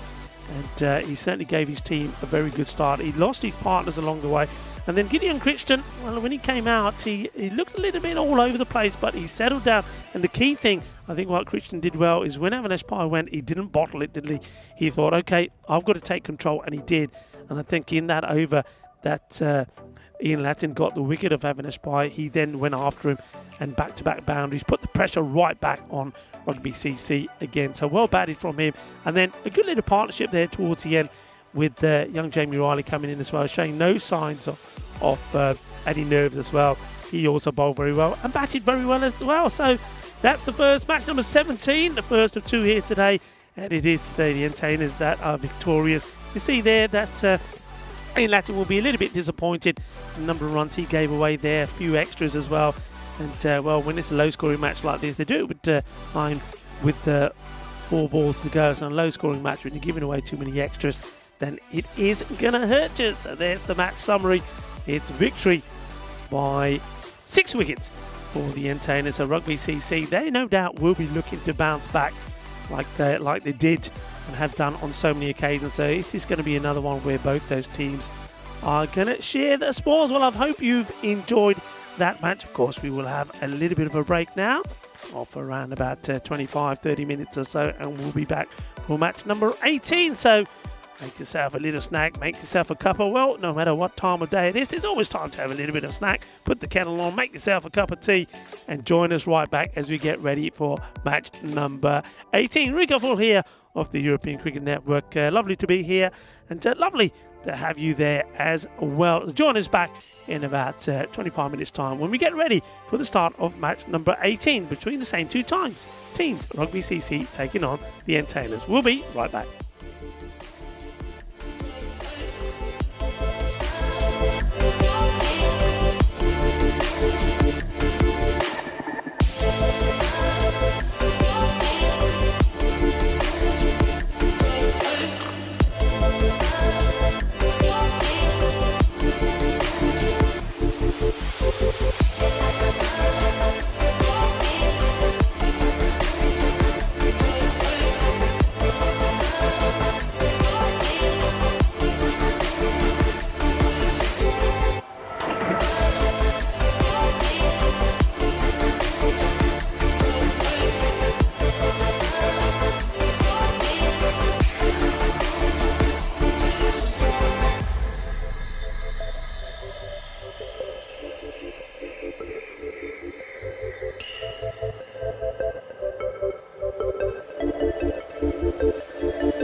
Hello, cricket lovers, and a very warm welcome from Gibraltar, where this European Cricket T10 night series is really starting to make the news, isn't it? I think people are talking about it all around the town. It's only a small island, but everybody knows about the cricket, and it's being played here at this fantastic Europa Sports Complex. And, well, match number 18 is about to start. Let's go over and see the two captains, Ian and Avinash, and the tournament referee, Stefan Gooch, and see how the coin toss goes. All right, rugby to call. Heads. Heads is called. It's tails. We'll have a bowl. All right. Enjoy, guys. Thank you very much. All the Cheers, best. thank you. Cheers. Entertainers have won the toss. They're having a bowl. Back over to you in the commentary box. Rico Full. Thank you very much to Stefan Gooch there, the tournament referee, doing a brilliant job, as well as the umpires as well. Gareth Gomez and Steve Mumford are the men in charge today, and Medadaub is fulfilling the third umpire duties beautifully as we have a look at the two teams here. I think good news really for Rugby CC is that they've got Samat Boda back in their side. He's somebody that can give them some all-round strength as well. But look, just having a look at that last game, I think it was all about Avinash Pai, wasn't it? The captain of the Antennas certainly gave them victory thanks to that 43 of 21 deliveries. But one thing that Rugby CC, one thing that hurt them is though the openers, they put a 67-run partnership together before the first wicket fell. That was Harry Pyle, 25 for 23. And Nikhil Advani batted all the way through, 29-31, but used up too many deliveries. Bat versus ball war, 93 to 88 in favour of Rugby CC. So the computer expecting to see Rugby CC bounce back strong. I wonder if they will. But yeah, they need to learn from that. They need to make some changes early. And that's, I think, what the idea is here. But it will be. Yep, Ian is going to open the batting, and that's no surprise. Ian Latin, he's the man who's in good form, and there's no point him coming in like he did in the last match, sort of deep in the seventh over. Only had, if my memory serves me right, just 16 balls by the time of the innings left by the time he went in. So the game with two big hitters out there first up. So first delivery to be faced by the captain himself, so Ian Latin and Boda. Well, the man at the non-strikers end there. It's a young man I've seen before. I remember him playing, I think, for the Carpe Giants. Certainly can give the ball a good hit. So let's see how he goes as we get ready to start. Match number 18 then. Can Rugby CC hit back and level this series on the night? Here we go. First ball coming up. And it's Horrocks. Nice start. Bowled very well in the first match. Bowled at the beginning, nice tidy over, and then he came back towards the end, bowling that very important ninth over as well. And that was the key really for me. I mean, it wasn't just the bowling was nice and tidy. I think the spin was brought in at the right time, and the catches were held as well. Lou Bruce took two really good catches, vital ones. Oh, this one is a Gundy ball. That's come out all wrong. Well, we've seen a few of these tonight. Well, that one certainly does slip out. And Lex to let it go. And, you know, just the only thing with that, I know you've got a split second to make up your mind. I think when you know that you're out of harm's way, it's always worth having a go. You know it's going to be called. So Ian Latin now has the license to go the full Monty. Not like he needs that. Approaching 400 runs in the series already. Hits this pretty well. Well fielded. And a very good throw on this one. It misses in, but it looks like it clonks Horrocks on the knee. Louis Bruce, who was the man who called him out last time. Well, there's the elder nutmeg from Ian. And the Horrocks, well, he probably felt that one a little bit as well. Martin gets off the mark. A chance now for Samarth Boda to show what he can do. Looks like a powerful man. I know he can hit the ball very well. Some head one or two knocks in this series so far already. It's good delivery. Sort of a leg stump Yorker. It's been kept out well.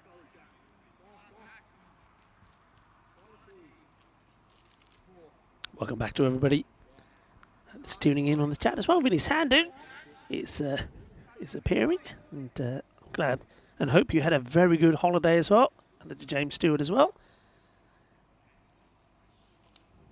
Big shout out to all our moderators. They bring some cheer to the proceedings.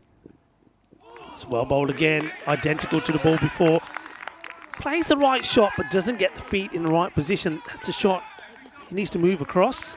Yeah, he needs to go across to the off stump and play this, but his legs stay there. So is that a risk of playing this back on? Yeah, cheer. What does that mean? Well, I say the moderators here always give us some cheer because they keep it clean, healthy, entertaining, enjoyable, and respectful. Doing a great job, all the moderators.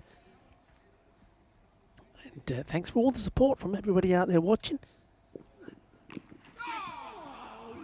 Works this away, but once again, he's not really capitalising on these deliveries on the leg side. That one's given us a leg by, so no bat on that one as well. So Bodder, maybe a little bit rusty. Didn't play the first match, of course. One man who's not been rusty is Ian Latin, who goes on strike again. He's been in extraordinary form. Big shout out to everybody that's watching on the sub-Indian continent as well via FanCode. Hope you're all well.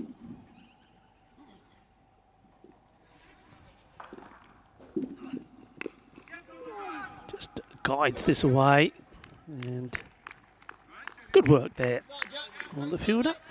That's it. Jamie Riley making the stop. He's going to be key as well when it comes to the ball as well. Make sure he's got his line right. A nice tidy over. Nice start. 77 matches now without that golden ball. Been close. Haven't quite had one yet. 4 off the first over.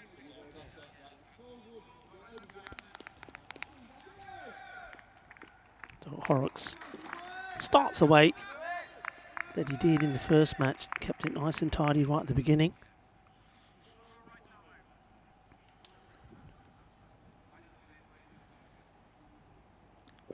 Louis Bruce. Short. Outside the off. Cut shot played away. Take a single. Bit of spark about him. Louis Bruce gets the ball to talk, doesn't he? Really does pop up this artificial surface.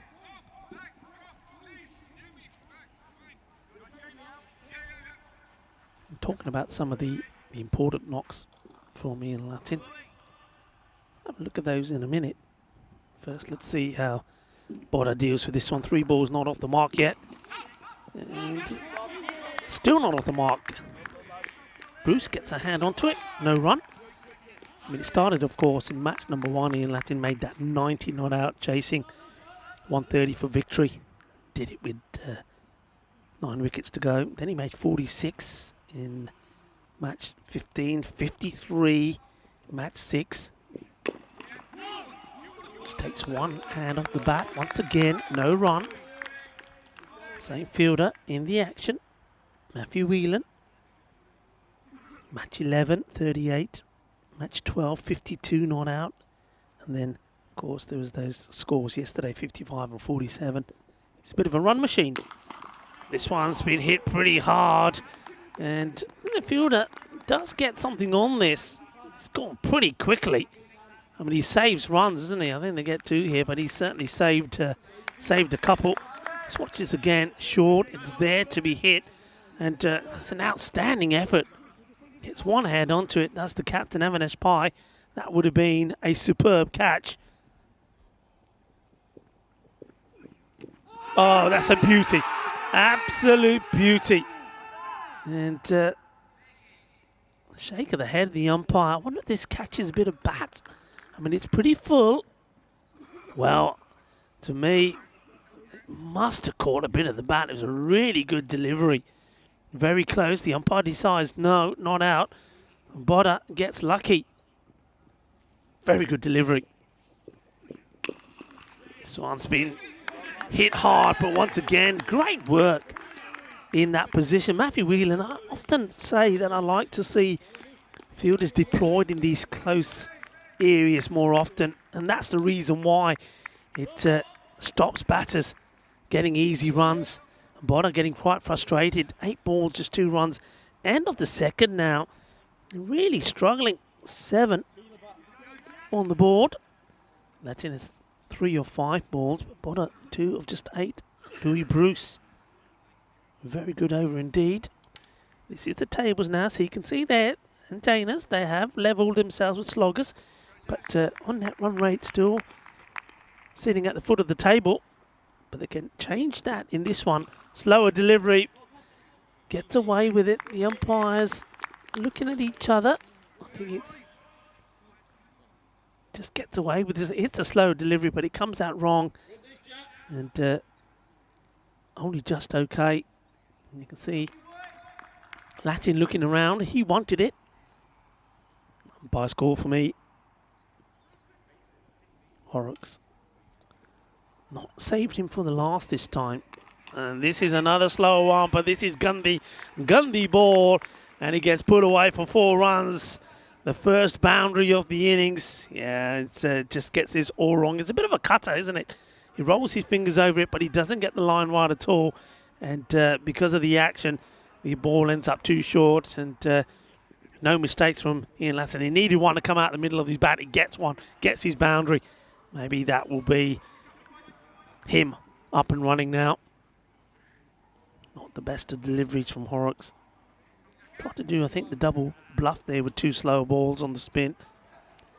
Yeah, they bowled him early and then kept him for the 9th last time. This time using him right up front.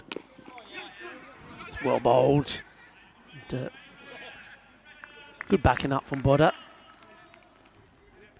That's the key, isn't it? In this format, when you get a good delivery, you've got to respect it, but at the same time, you've got to try and get something from it. And both batters singing from the same hymn sheet there to get single.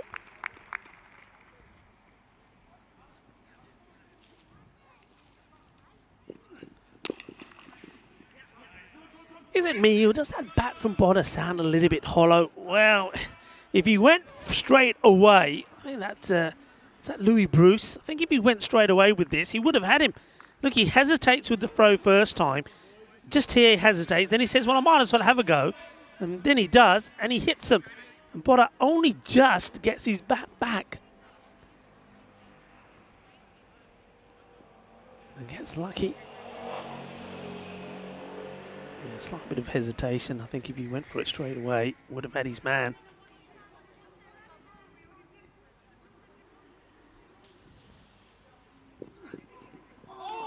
It's well bowled. Well stopped as well behind the stops. Charles Ballesteros had an interesting evening. I'll give him his due. He may not take him clean, but he stops him.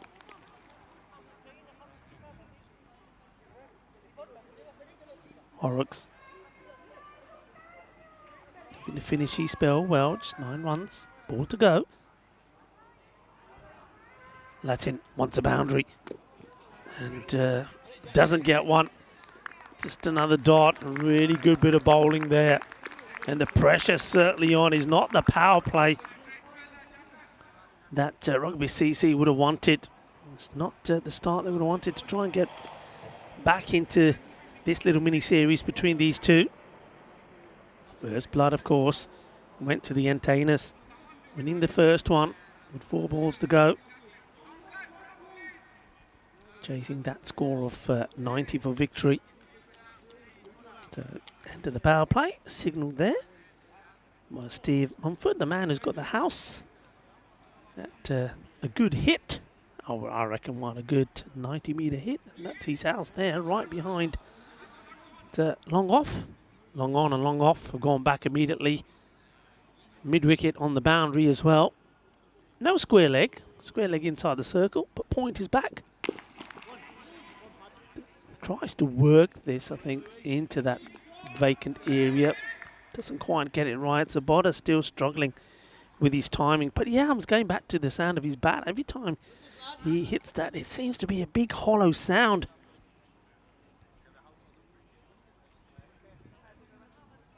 Bruce bowling his second.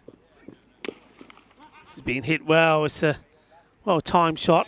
But the field now is spread with the power play over. But this has been struck nicely by Latin. It's only just a single. Yeah, so you can see the 2 men straight, cow corner. point is back as well. And sort of a very fine third man as well. To Bruce. Got good rhythm here going now. Once again, well struck, but straight to the fielder. So, bowling to the field, that's been set at the moment in Tanis. Avinash Pyle were very happy with the way things are going. The winning captain in the first match. Put in a very good performance as well. Rocks back, gets plenty on it. But again, it's just tiki-taka at the moment, isn't it? They're in the two-cylinder tuk-tuk, but they need to upgrade. They need to get into the Mustang and put the pedal down and get moving. Good delivery, almost stops the shot. I think he's looking to flick this down the leg side and realises that it's too straight. Maybe it comes back into him a little bit. Great bowling. Both openers been sensational. 18 on the board, a ball to go in the fourth.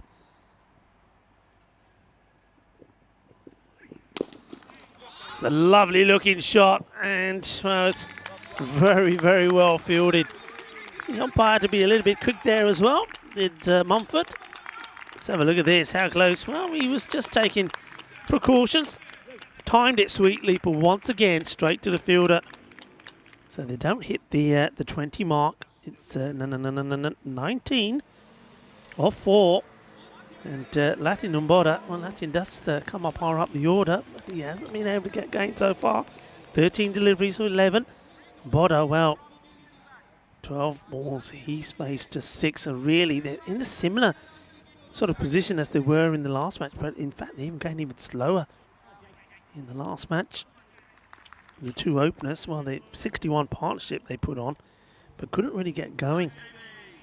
And number 35 without loss in the first match, Rugby CC, at this point. Chance, and gets spilled. And that could be expensive. Let's have a look at this again. He slices it up. Well,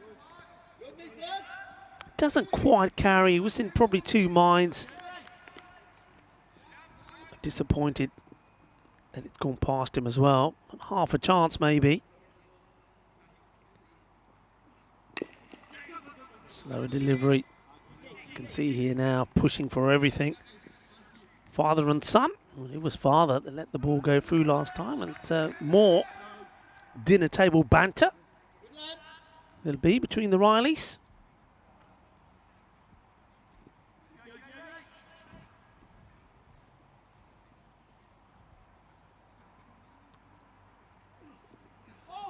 Wild swing, and the keeper Charles there makes a diving one-handed save. If he's a goalkeeper, he would have tipped this round the post.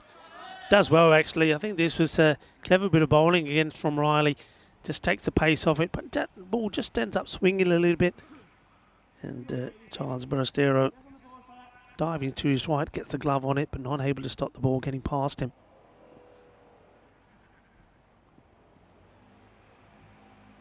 Boda needs to get going. And, he can't. Good areas, good bowling. Both अच्छी bowling. अपना James Rilee करदा. Line बहुत अच्छी है. कोई room नहीं दे रहा batter ਨੂੰ. ਵਧੀਆ. ਸਾਰੇ ਬੋਲਰ ਨੇ ਹੌਰਿਕਸ, ਬਰੂਸ ਨੇ ਤਾਂ ਹੁਣ ਜੇਮਸ ਰਾਇਲੀ ਦੀ ਬਹੁਤ ਅੱਛੀ line bowling. Just get a point now, I think, where Boda just has to decide, all right, it's not happening. I've just got to go for this no matter what. If I have to go, I go, because he's not helping his side here at all. And of course, it just means that he's putting more pressure on his partner as well.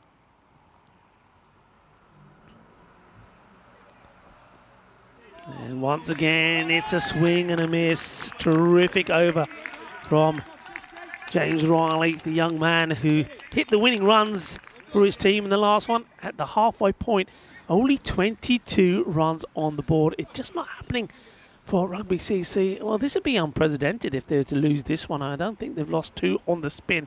Remember the last time that these two teams met, it was the Entertainers that did win the first one, but then Rugby CC, they came back really well in the second. But wonder if something about that. I mean, you saw that Louis Bruce winning the toss on both occasions and deciding to put Rugby CC in.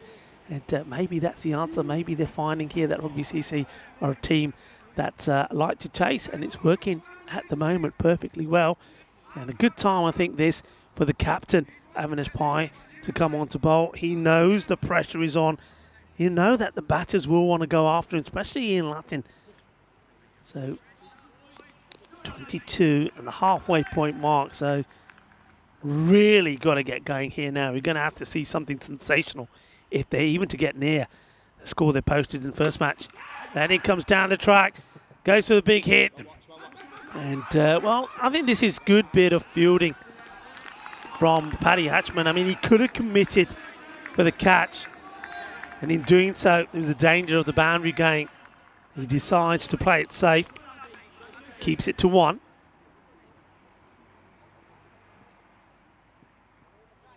Bodder, all or nothing. It's got to be.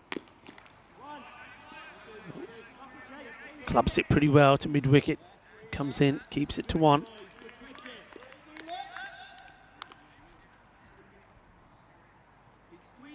Matthew Whelan doing the fielding. Hasn't he been good out there as well?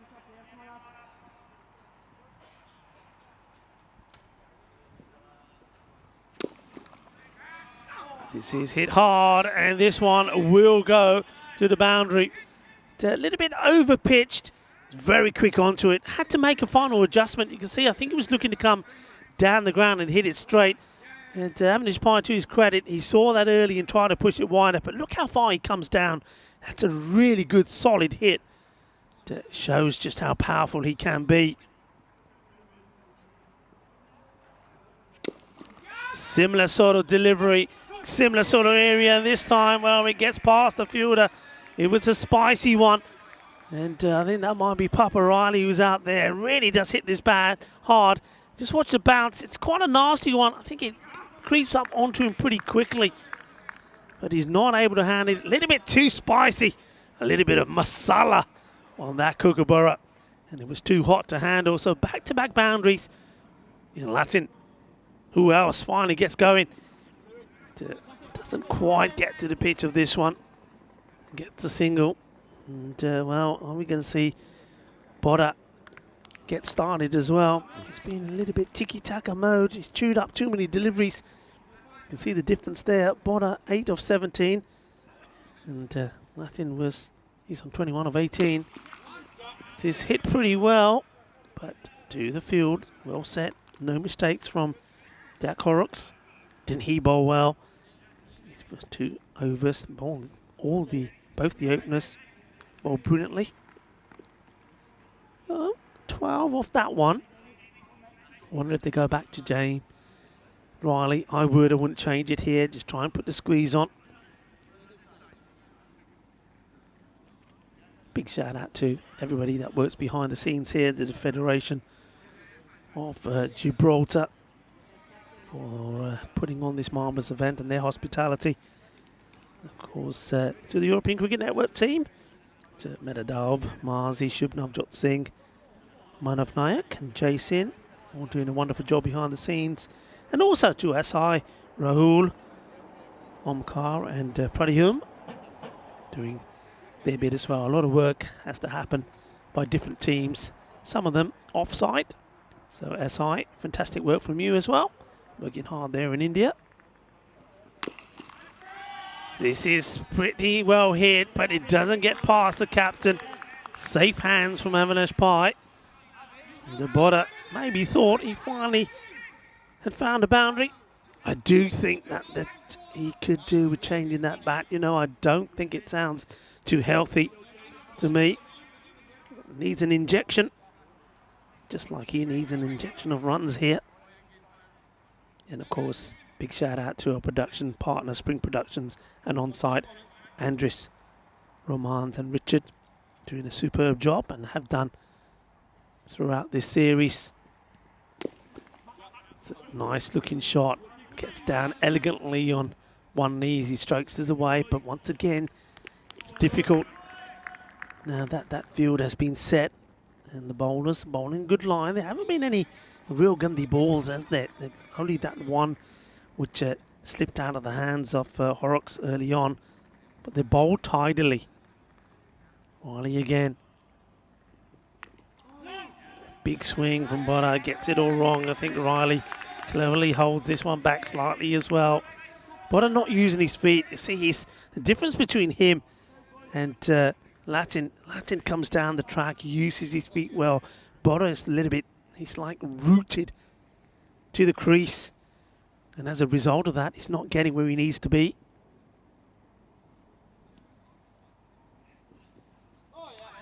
That's a beauty. Absolute peach of delivery. Just nips away.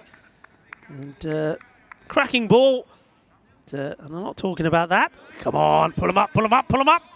There we go. And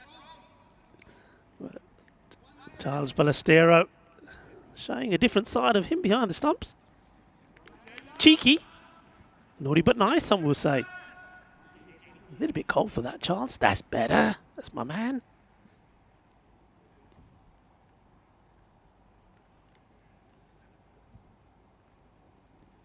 Slower delivery, goes a long way up in the air. Where's this going to land? Lands safely. To another slow ball. Latin not able to get hold of it. Ball to go. Look at those figures. Outstanding. And what I like about young Jamie Riley, he's not afraid to do and try the variations. Let's see if he does here. Will he hold this one up? Back for Botta as well, knowing he wants to go after it. Well, Botta gets a fair chunk of this, but once again, it's the captain having a spy who comes in. And yeah, no two there. A very, very good over, very good spell. I mean, just some of the bowling figures that we've seen in this match already. I mean, there was only that one, I mean, I say expensive over. It was the over from the captain himself, Avinash Pai. He went for 12, but you look at the other bowlers, 2 overs from Horrocks, only 9 runs. 2 overs from Bruce, 9 runs.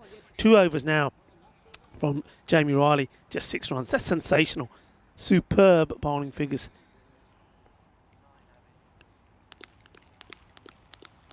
Having a spy, deciding he won't bowl his second, and he goes to Crichton. 39 on the board. 7 overs gone.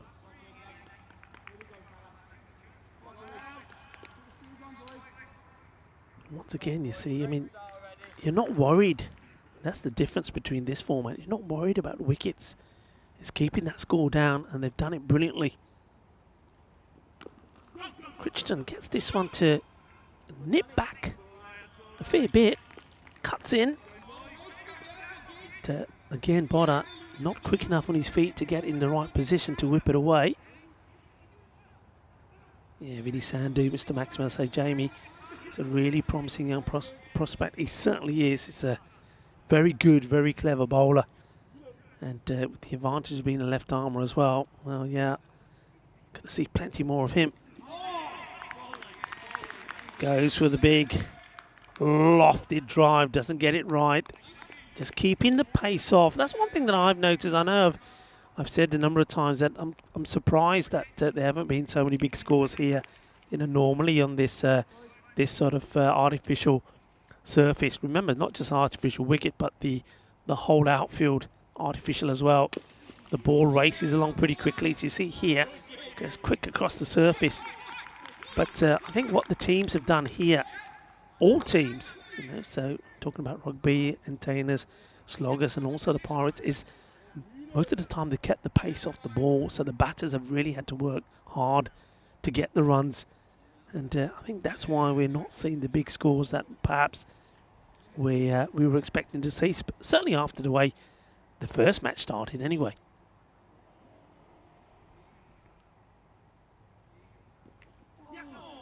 Well, gets a bit lucky here, chases on, and will he get there? On the Iba. That's very good work. Well, that's Tom Benson chases that hard. Meep, meep, like the road runner. Says he's not getting past me. And I know Corey won't like it. Gets the footworks in here. And yeah, sometimes they can be nasty. I know Vinny Sandu's probably saying, oh, if that goes wrong. And you're off your feet for a while. But he stops it. Crichton, thankful for it as well. This one slices off the top of the blade. So this partnership worth 44. I mean, what do you think, folks? I mean, there's no wickets down. We're coming to the end of the 8th over. So what's it now? 13 deliveries left in this innings. Surely there was a stage where you're looking at changing the batting. And this one is the wicket. And it comes at a fruitful time. And one man who's deserved something like that is Matthew Whelan. I think he's been brilliant in the field. He's been all over the place. He takes the catch and gets the wicket of Ian Latin. Latin, I mean, he gets 25 off 24 deliveries. You can't ask too much more from him. I think you're always under pressure. I mean, the bowling's been good anyway, so that makes it difficult. But you're under pressure when you've got a partner at the other end. Look, Samarth Bodha is trying his best, but it's just not happening. And I think when you got a partner at the other end that's not able to give something back as well, I mean, he's 15 of 25 deliveries, then you just got to try a little bit extra himself. And the point I was trying to make, I mean, the captain is out there. I know it sounds like a really harsh thing to do, but I think sometimes for the good of the team, you just got to say, hey, look, I know you're trying your best. It's just not happening. We got everybody else still sat on the bench. Let somebody else have a go, because somebody could come out and be on song and hit boundaries galore, and all of a sudden you've got a good score on the board. But as it is, it's 8 overs down. The first wicket just falls there, but it's only 44 on the board, 44 for 1. And good catch by Whelan to dismiss the captain of Rugby CC.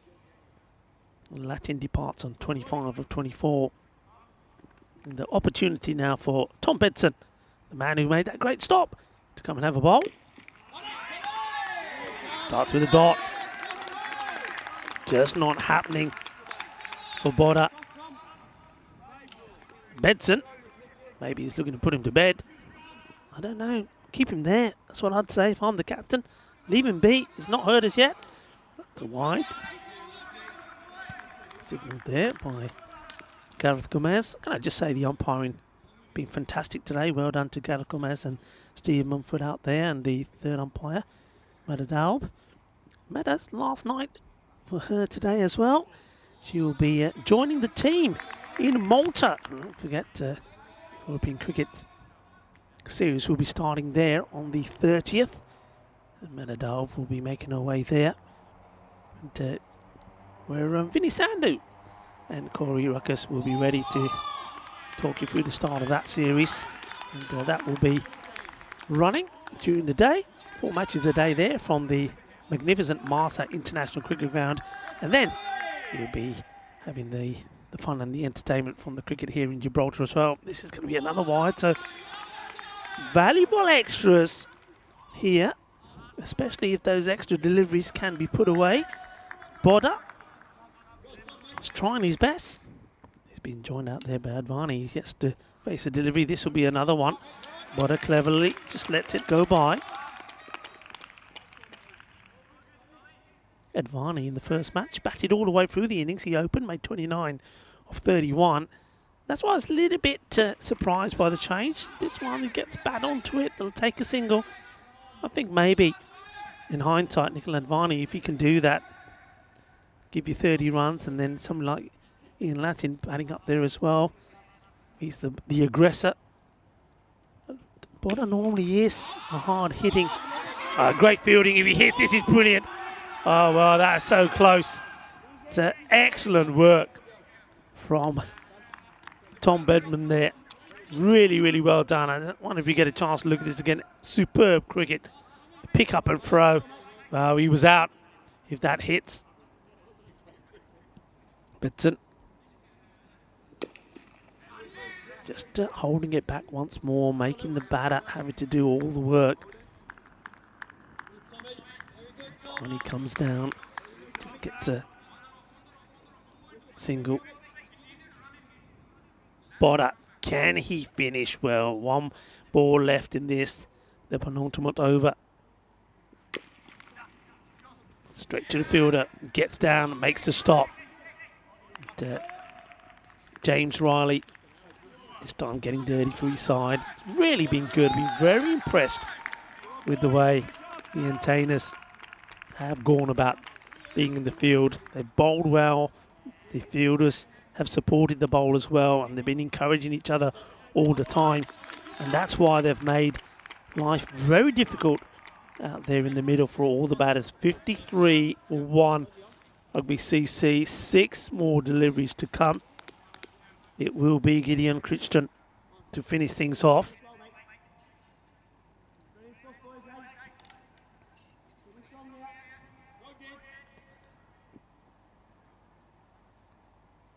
Botta, 17 of 29.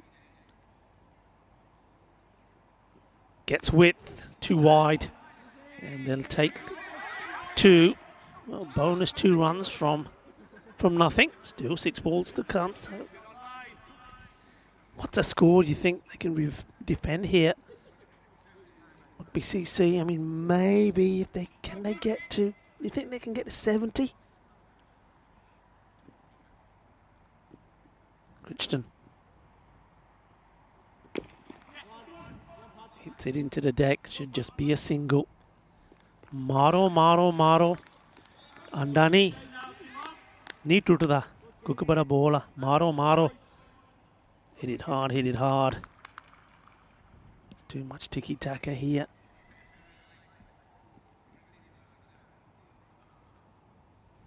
This one is... Again, hold. Don't throw it away. Just a single. Singles don't hurt you. Crichton. Oh, well. Good move, wasn't it? I think for the captain, Avinash. I know it wasn't the worst of overs, but 12 came off it. He could have come back and bowled a second, but decided no. He's got options. Went for Crichton, and it's worked out a treat. And, well, there you go. There's the proof in the pudding. Jagadepatte knocked him over. And Advani, once again, you can't criticise him. He's only just got out there. That's his 4th delivery. And he gets cleaned up by a beauty. Right on the money. Goes for the big hit. Doesn't really get into the right position. Just look at the head here. It's all wrong.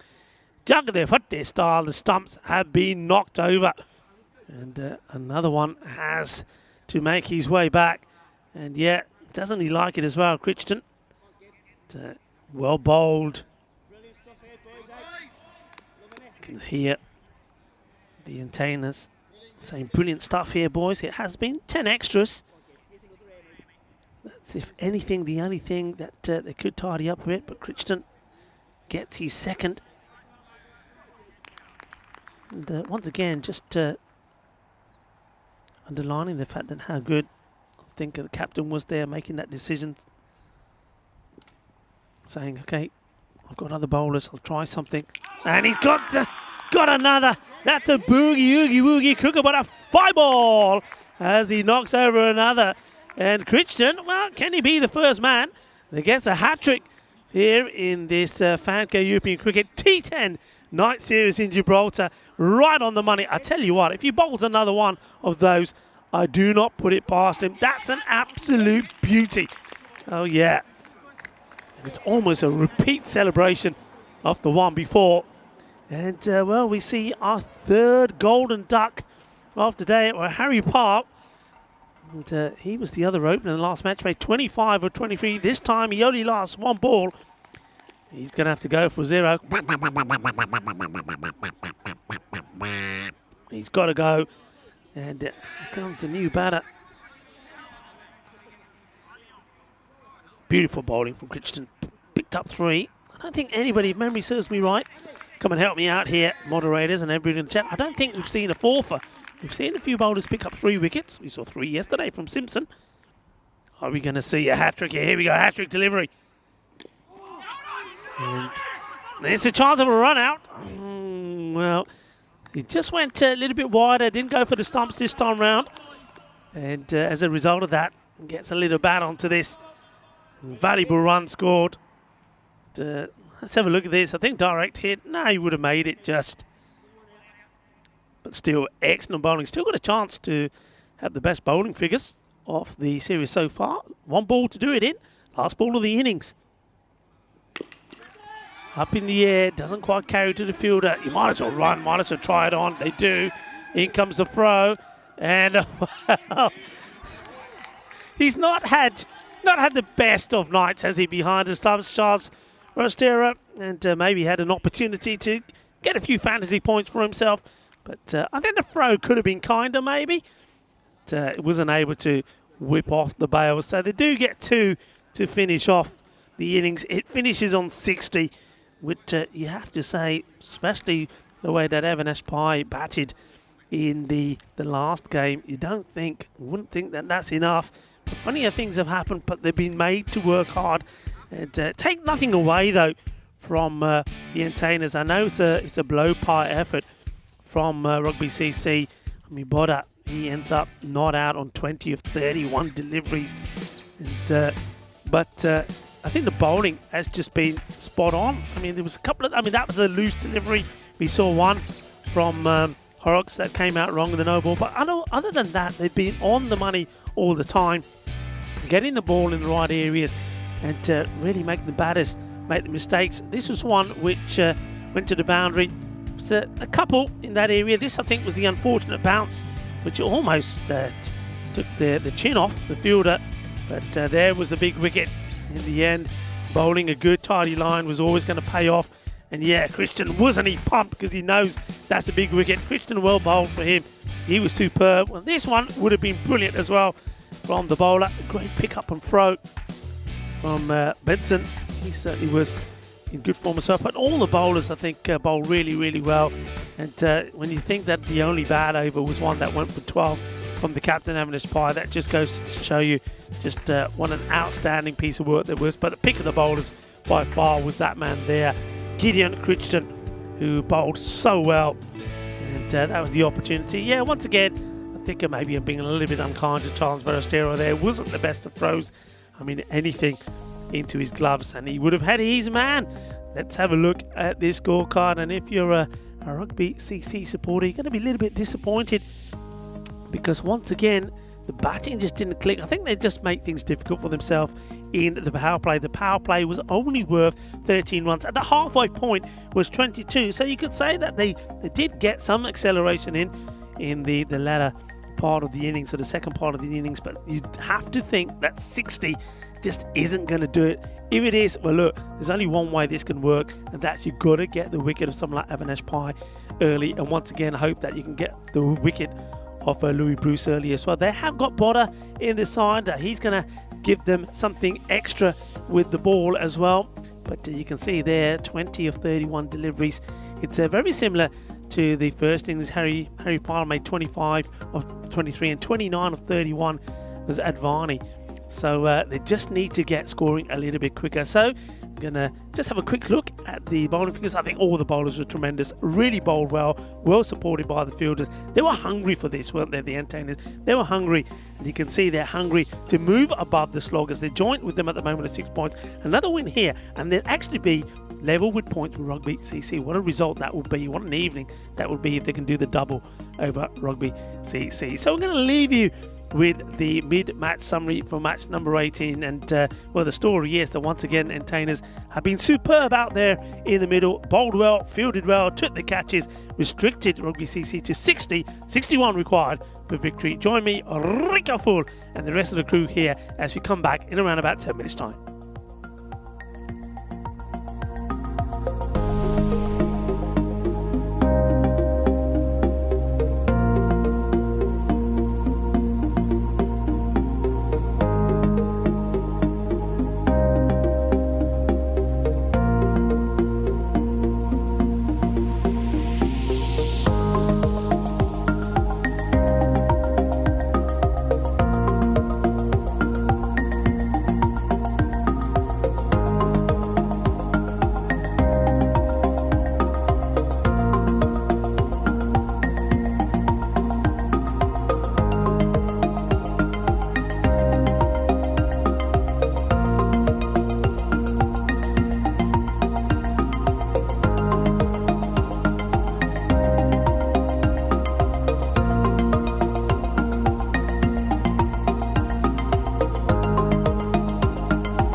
Hola, bienvenidos por el último partido. Hoy el partido número 18 y de mitad de partido 60-3.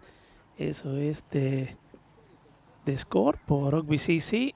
En tenis necesita 61 para ganar y ganar de segundo partido de estos dos equipos. Soy Rico Full y eso es de FanCode European Cricket T10 Series. Buenas noches, hello and welcome.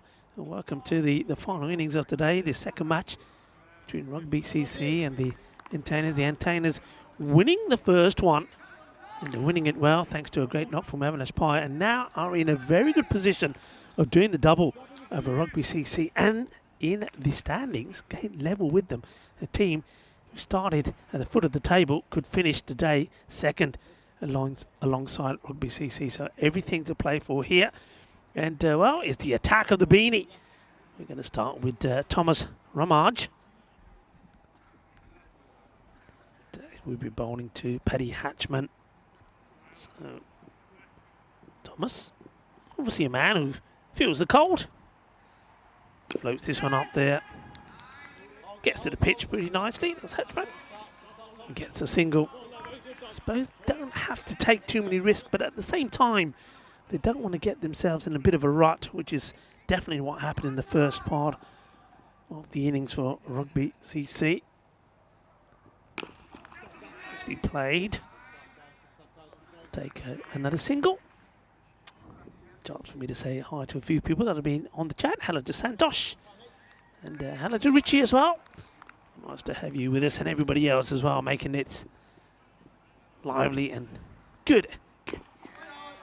Good conversation on the chat as well, and a big shout out to everybody, a global family watching around the world wherever you are, to everybody that's watching via FanCode in the sub-Indian continent.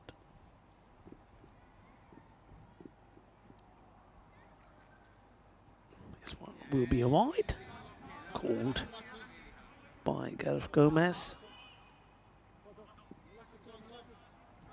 Absolute pleasure being here. It's the first time in Gibraltar for me, and well, this stadium is superb. Well bowled, much better. Really held that one back. Taking a leaf out of what the Antennas were doing to them, just putting no pace on it, just getting the ball pitched up. Well, talking about the beanie, attack of the beanie, a bit of a scarf there as well. Is that a scarf? Well, sticks the leg out, unable to stop that. Advani makes a stop in the end. Definitely feels the cold, does the Ramage. On the leg side, I think this will be called, maybe, I don't know if there's anything on this. Let's see what the umpire calls. And yeah, there is. He's giving it 4, so it obviously takes a little bit of the bat. I wasn't sure myself. But yeah, I mean, it was. Yeah, I suppose he's lucky it does, because otherwise that could have been even worse. It could have been 5 wides, but races away to the boundary, and not what they needed. 77 matches without a golden ball, and I'll be very surprised if this one goes that way. It's not looking as close as what the first match was, that's for sure. 9 of the first over.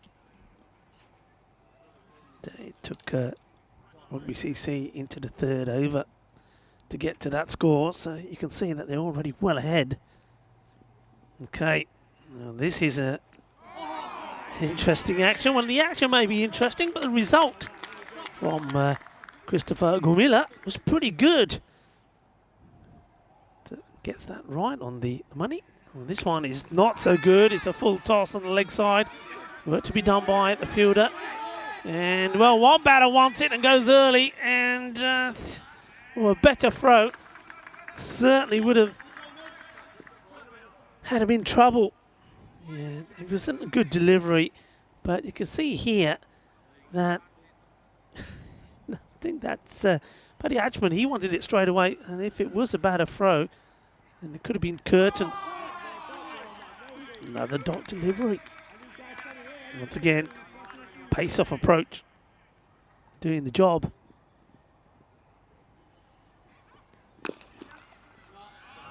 Hit very well. That's good timing. The powerful man, isn't he? Whelan, when he gets it right. And he gets right to the pin. Not a bad delivery. Look at this again. It's right on the pegs. Right on the pegs, but he just uses his feet well. Turns it into a half volley. And, yeah, that one is in the gap. We're in the power play. Only one man out there. 4 more. Into the deck. Tries to split the 2 fielders.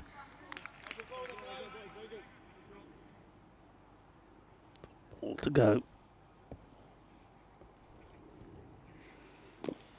Oh, ouch. Could be painful. Bangs his back into his own foot, does Whelan. So, Gumila, considering that one of those went to the boundary, it's not bad at all.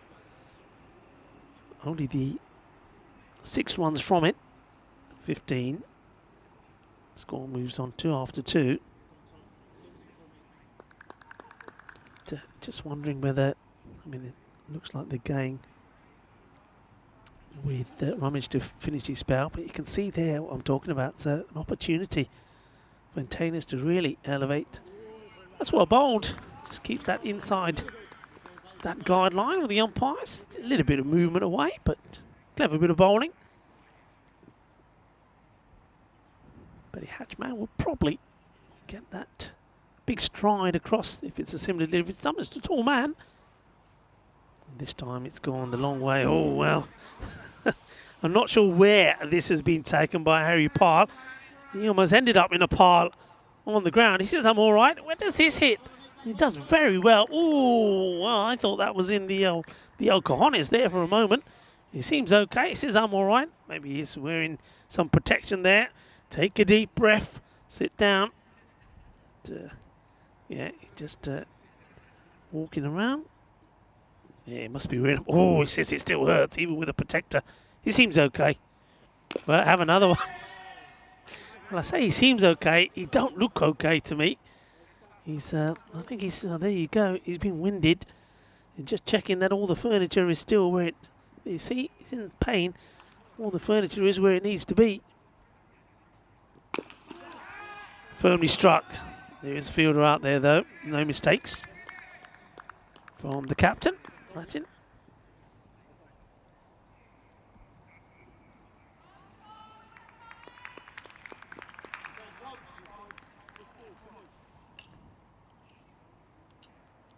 Looking to finish his spell.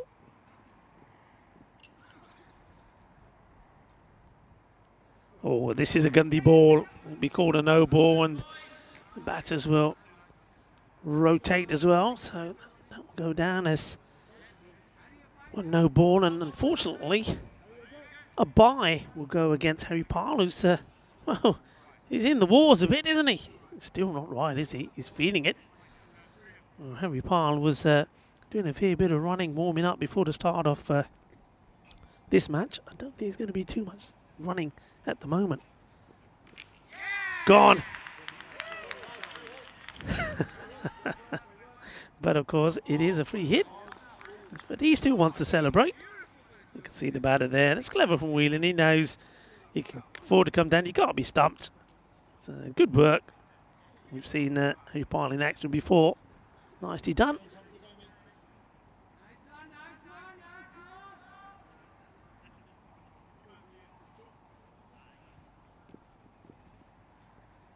Rummage 13 off the spell so far. Wants to get these 2 balls in pretty quickly. That's well hit and well fielded as well. It's nicely done. A fair bit of power in that shot. No problems for Gumila.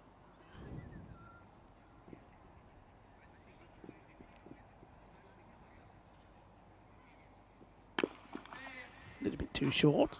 And yeah, he's man of the moment. And he says, well, look, can I have another bowl? And why not? I mean, it's only the one ball that got green to the boundary last time round. Well, he wants another. Let's see if he gets another. I think he does. He's, I was going to say, he looks like the man who's in all the action at the moment. Looks like the action man. The man who doesn't look like the action man is Harry Pyle.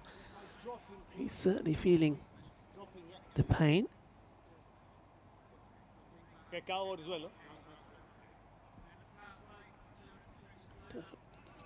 Changing the field around slightly. So power play comes to an end, 22 without loss.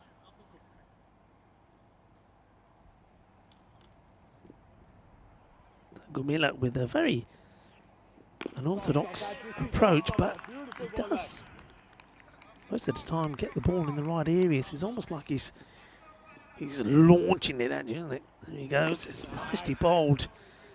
And I think it's that sort of teasing sort of delivery where the batter's eyes light up and thinks, I'm going to have it, I'm going to have you.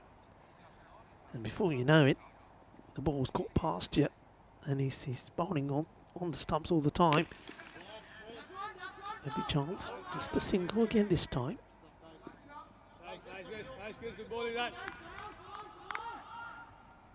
Just trying to keep the pressure on and take this game as deep as they can. Well, that helps. Dot balls help.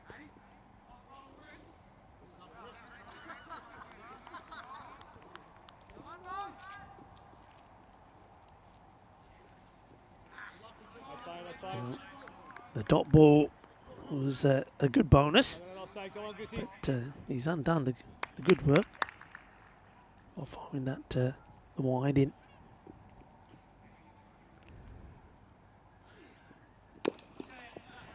Played down the ground, and long on comes in, tidies it up.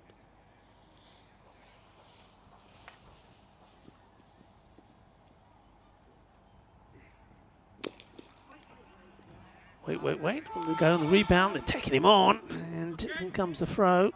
A little bit wild, and a man who is being more down and out than on his feet here. There's Harry Pyle, will have to lift him upself again, and he's going to limp. Go on, give us the limp. He's really struggling. There he goes. Ouch, ouch, ouch. Well, I don't know if anybody's at home, but start running him a hot bath. I think he needs one. Over comes to an end. Gumila didn't bowl too badly at all in the end, just 11 runs.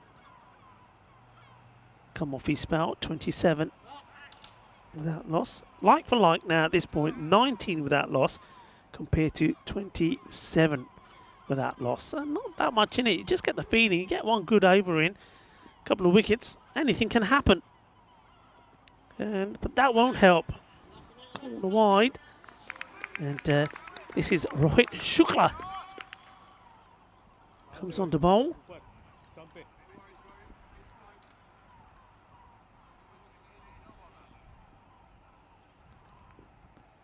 Short, Gandhi, but gets lucky. This one gets hit straight to the fielder.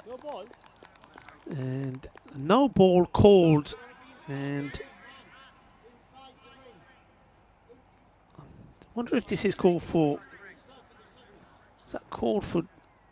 I think it may be to do with the field infringement. I think there may have been too many. I think it was the square leg umpire that was called it. So good pick up there. So the free hit gets hit down the ground. Good work. The fielder at long off. Yeah, well spotted by Steve Mumford. He was very quick to say, yep, too many far. So I'm guessing the man on the 45 strayed too far back. Shukla now fires this one down leg side, and now I'm squinting every time Harry Pyle has to take a step.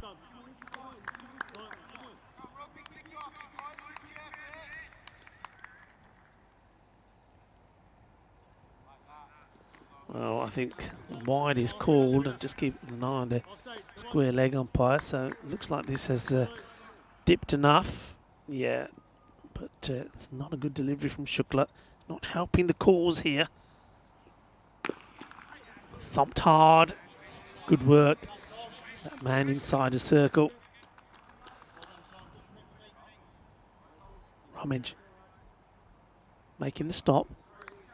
Take the single. Hatchman. Tall figure. Now back on strike.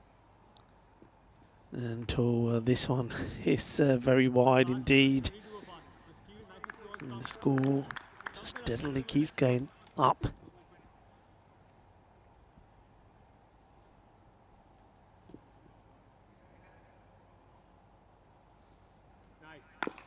This one is going to be called, I think, as a no ball. I mean, it was dipping. Well, they tell you it could be run out, you know, and they won't be. I'll take 2, make that 2 to the batter. 1 for the no ball. I mean, it is starting to dip, but with the batter inside his crease, that's too high. So this over is starting to hurt now. There's only, I think, just 2 legal deliveries being bowled, and 11 runs from it already. So the opportunity now for the batter. Well, he's taking his time. He knows he can go the full Monty. We did see him charge down one time and get stumped. That was Whelan actually. So Hatchman, can he make the most of the free hit? No, he can't. It wasn't the best of deliveries. It was there to be smashed, wasn't it? It was there to be put away, but misses out on it. Eyes lit up, but misses it. Ends up being a dot ball. Shukla halfway through his over.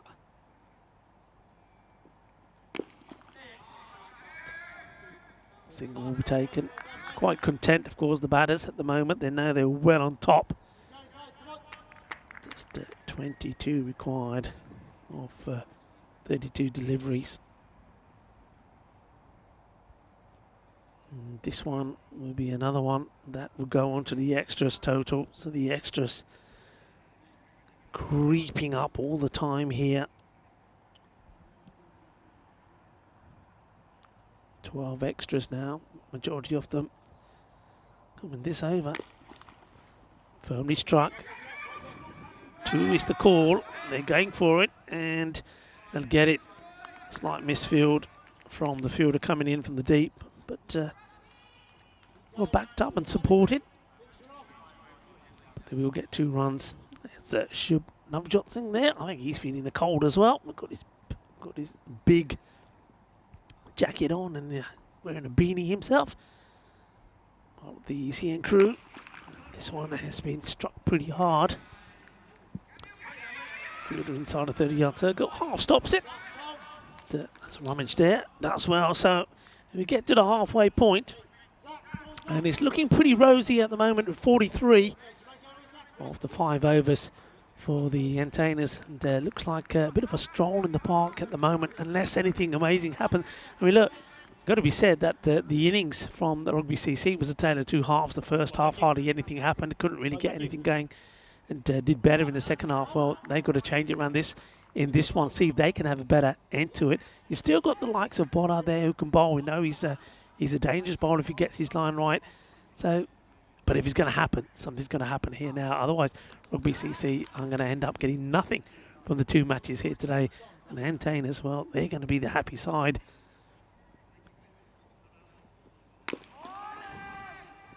They go to Simpson to bowl this one. He's a man who certainly can make things happen. Zachary Simpson, also known as the Duracell Bunny. That was the nickname that he was given by Charlie. Charlie, if you're still watching, hello. Charlie Hunt, of course, who started off the ECN 2023 season here in Gibraltar. Did some great work as well. Oh, well, this is an absolute ripper. Well, how did he get this one to move so much? What a ball this is. Well, I tell you what, get your metric out. How much did this move? Look where it pitched. Oh, well, that isn't. Oh, what a delivery that is. Incredible. Watch this. Well, pitches like almost 2 sets outside the off stump. And comes back and misses leg. What a delivery. Simpson tries again, but a little bit fuller this time. It's met on the full by the batter, playing right across the line. Gets the single.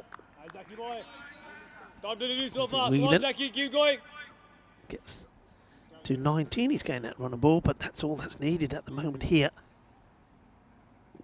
Hatchman, I get the feeling he wants to hit big. Well, he thinks about it. He winds up and then winds back. Just takes a single. Simpson, though, you know, he's a tricky customer. bowled very well yesterday. Picked up a 3 for 8 against the Sloggers.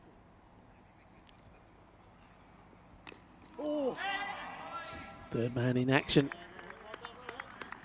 Good backing up from Hatchman. It's a single. Simpson, good over from him so far. They needed a good one after that expensive one from Shukla.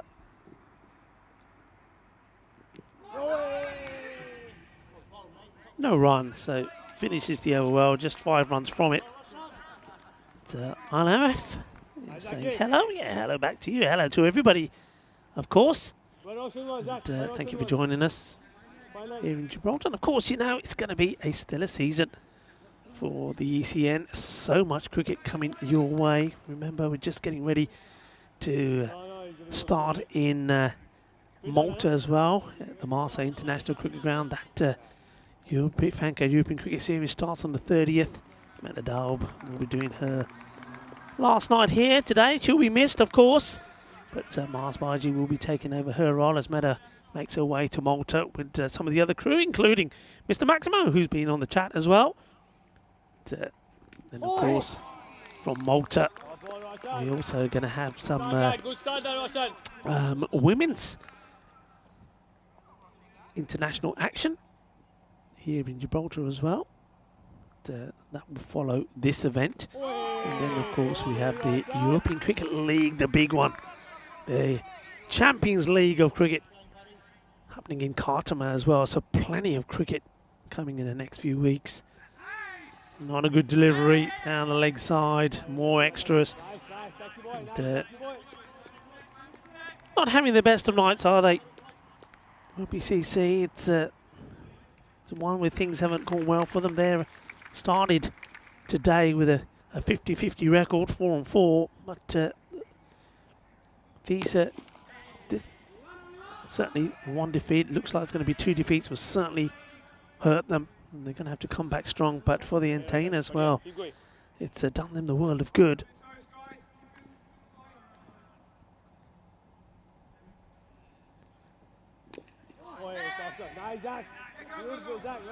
Good attacking fielding. Gets there quickly to Simpson, but batter still pick up the single. Yeah, thank you very much once again to ILMF for giving us these hellos, and to everybody else as well.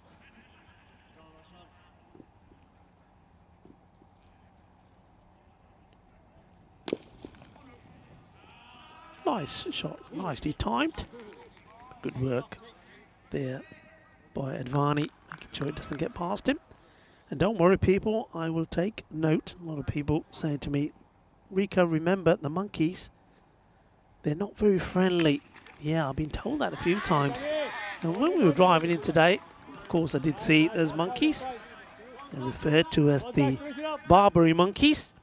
And although they are iconic to the territory, they did come close to being wiped out during the Second World War. In fact, there was only 7 of them left. But the British Prime Minister, Winston Churchill, ordered that new ones be brought across from North Africa to replenish the colony. Now, there's about 300 of them. I certainly saw a few of them today as we were coming in. And they actually remind me of the time when I went to India, to Shimla. Shimla also, very similar actually in landscape to Malta in some areas. They also have the same type of monkeys. But yeah, they're not so friendly. So don't mess around with the monkeys. Richie Cunningham saying they're apes, not monkeys. Okay, Richie, I'll take your word for it. But correct me, they are called Barbary. So is it Barbary apes? Is that right? But yeah, not very friendly. So a lot of people like to stop the car and say, I think we'll just have a little snapshot with the monkeys. But yeah, I think you get yourself into all sorts of trouble. And well, it is tiki-taka, it has to be said, but that's all that's required. They don't have to do anything exciting. Come on, Zaki. Simpson is trying to get the breakthrough in this, the 8th over.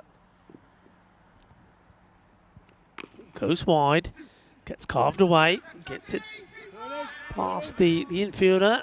I've got to hurry here, but once again, no real power in the throw, so the batters comfortably make 2. Richie just saying he's got into trouble with the apes here a few times. In the air, opportunity, and does get taken. So they get the breakthrough, and it's a nice catch taken there by Ali Nurse. Just a little bit too wide for the shot, loses his shape a little bit, and despite a little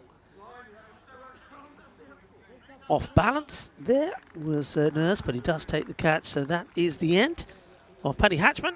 He has to depart, but just trying to finish the match in style, I suppose. Thinking he could do it with one big blow. And talking about big blows, will be a bit of a blow here for Rugby CC. Remember, 2 matches coming up tomorrow as well. It's time for the Sloggers to come back. They're up against the Pirates, the team sitting top of the standings. A few people on the chat have been wanting to see the Pirates. A few Pirate fans there. So yeah, looking forward to that contest. And of course, the Sloggers, well, they know they need to get going as well, because they'll be leapfrogged by the Entertainers here. But of course, they've got those matches in hand to reply back tomorrow. So join us tomorrow. It's the new batter. It is Jamie Riley comes in. A young man who's bowled brilliantly well. Scored the winning runs in match 17 earlier. Will he be scoring the winning runs in this one as well? Only 2 runs required. And, no run there. Well, everybody wants to get a bit of the ball now, get a bit of the action in. And look, once again, take the opportunity to say a very big thank you for everybody that joined us here this evening. And here's a wicket, so Jamie Riley, he'll go for a... So a little bit of more joy for the Duracell bunny. As well, he is a little bit charged up. I suppose he keeps going and going. Not a very good shot, you have to say, from Riley. I mean, I think it was there for the sweep shot, but he ends up getting it all wrong and sees his leg stick knocked over. And it's nice to see that even in this late stage, Ali Nurse is celebrating like they've won the match there. But look, that's what it's all about. Enjoying yourself as well. It's not always just the result. And remember, still plenty of cricket here. Hello, Helix, how are you? It's nice to see you on the chat as well. So another wicket goes. And, well, it is going to be, as Helix is saying, it's going to be another duck. And, well, young Jamie Riley is not going to be able to add anything on the scorecard. There you go, Helix, just for you, buddy. Just for you. And look, big shout out to everybody that's welcomed me back as well. My first day of the 2023 season. And it's been great to be back. It's great to be back in the action again and amongst my cricket family and friends. And looking forward to seeing you all again tomorrow. And just to remind you, it will be the Sloggers taking on the team at the top, the Pirates. And this one goes through the fielder. And if they do come back here, well, do they? Well, they're not really hurrying to get back. And, well, I think that probably will be the end of the match. Gets past the inner circle and the runs are there. So, end of the game. And, well, with Whelan, he sees his team to victory. Batted very well. A sensible knock, really. He didn't have to do anything too exciting. It was all about getting the victory, bats through the innings. And it gets the victory for his side. 27 not out or 27 deliveries. But like I say, it wasn't particularly exciting to watch. It was all about getting the victory. So we see the double done over Rugby CC. And, well, it just goes to show that our computer was predicting 2 wins here today for the Rugby CC, but it wasn't to be. And, well, though he does get the stumps, he doesn't get the wicket. So congratulations to the Entertainers. They are victorious in match number 17 and in match number 18. Let's have a look at some of these highlights. And really, I think it was an opportunity. I think Rugby CC and their captain, I think Ian Lattin, probably saw the writing on the wall already and saw that it was an opportunity maybe to give some of the other bowlers a go. They didn't bowl too badly, I have to say. I think in all, they bowled pretty well. It's only that one over from Shukla that didn't really help things. He just didn't get the line right. There was the first wicket. The catch was well held. it was Hatchman who was the first to go, and then, well, young Jamie Riley, he went for a 2-ball duck, but then after that, well, these were the winning runs, though it was chased hard by Advani, and though the bowler did hit the stumps, it wasn't enough. The 2 runs were completed, and well, James Riley saying, well, he got himself in the book, but he wasn't able to put any runs on the board. So we see the end of the proceedings here today. Thank you very much for joining us, and just take this opportunity to remind you that we will be back, of course, tomorrow with 2 more matches. But tonight has all been about the Entertainers. They've been able to do the double over Rugby CC. A lot of people, I think, will be quite surprised about that. It's been great to be back here, great to be back in the action as well, and great to be back, as I said earlier, amongst friends and our global cricket family. I hope you've enjoyed the night. Look, I want to say a big thank you once again to the Federation of Cricket here in Gibraltar. Have been absolutely brilliant, doing a lot of work behind the scenes. A big thank you to the European Cricket Network team as well. They've been great. I think we got the scorecard that is coming up here as well in a moment. We can have a look at that first, and we come back to giving our thanks again. But it's been a comfortable victory there, but I think a good knock there really for Matthew Whelan. A very sensible knock as well. He knew what the match situation was. I think Paddy Hatchman and Whelan played it well. Hatchman did go. He was trying to finish it with a big blow, wasn't he? But they gave the opportunity for Rugby CC to pick up a couple of wickets. So they did have something, I suppose, to shout out about in the end. But it was all done and dusted, and done with plenty of time to go as well. With 11 balls left in the innings. And get a chance to have a look at the bowling figures. Like I say, I suspect that there were some changes that were made by the captain, Ian Latin, just to give one or two of the others an opportunity of a bowl. And like I say, nothing really disrespectful. You just have to say, really, that Rugby CC weren't able to get the runs that they needed on the board. And certainly, I like the bowling. I have to say, Gumilla, I think he bowled really well. I like what he did out there. And of course, Zachary Simpson, you know what he's capable of, picking up 2 more wickets as well, including that wicket there of James Riley getting the young man, I should say, who got the winning runs for his team out for a duck in that one. But Entertainers will be very happy with that indeed. So remember, tomorrow, 2 more matches coming up again from this magnificent Europa sports complex, and Gibraltar, well, what can you say, it's looking absolutely marvellous, and the lighting here as well, I think it's absolutely magnificent. A night event, I think it couldn't be any better. And that's the match summary there for you again. So all the congratulations do go to the Entertainers. Really, what's left for me to say is look, give the thank yous. So thank you to the Federation of Cricket in Gibraltar. Thank you also to the European Cricket Network team, the likes of Meda Dal. Meda is their last night here with us. We'll be sorry to miss to see Meda go, but of course she's going to be going up to Malta and setting up things there. That starts on the 30th of this month as well, so you'll have Malta happening in the Marseille International Cricket Ground happening during the day, and we'll be here in the evening, so plenty of cricket coming up for you as well. Also to Mars, Baiji, to Shubh, Navjot Singh, Manav Nayak doing the scoring with Jay Sin as well. You guys have been absolutely brilliant. Have to mention the umpires. It's not an easy job, but have been well led by Stefan Gooch, the tournament referee. Medadab did an outstanding job with the 3rd umpiring as well. And the umpires today were absolutely brilliant. Thank you to Steve Mumford, and also to our umpire, also to Gomez. It's absolutely brilliant, worked really well as a team. And also to our production team. Remember, they are the guys that make what happened here look so magical on the screens for you back at home, to Andres, Roman and Richard. And also look to our team in India as well, to SI, to Rahul, Omkar and Pradham, all about teamwork as well, off and on the field of play. And it just leaves me to say thank you all very much. You know you are the best audience that we can ask for. You're absolutely brilliant. And all I will say, un abrazo muy fuerte por todo. Mil besos por mi familia. Y recuerdo, hasta mañana, otra vez aquí. We'll be back tomorrow. See you then. Adios, mi familia.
it.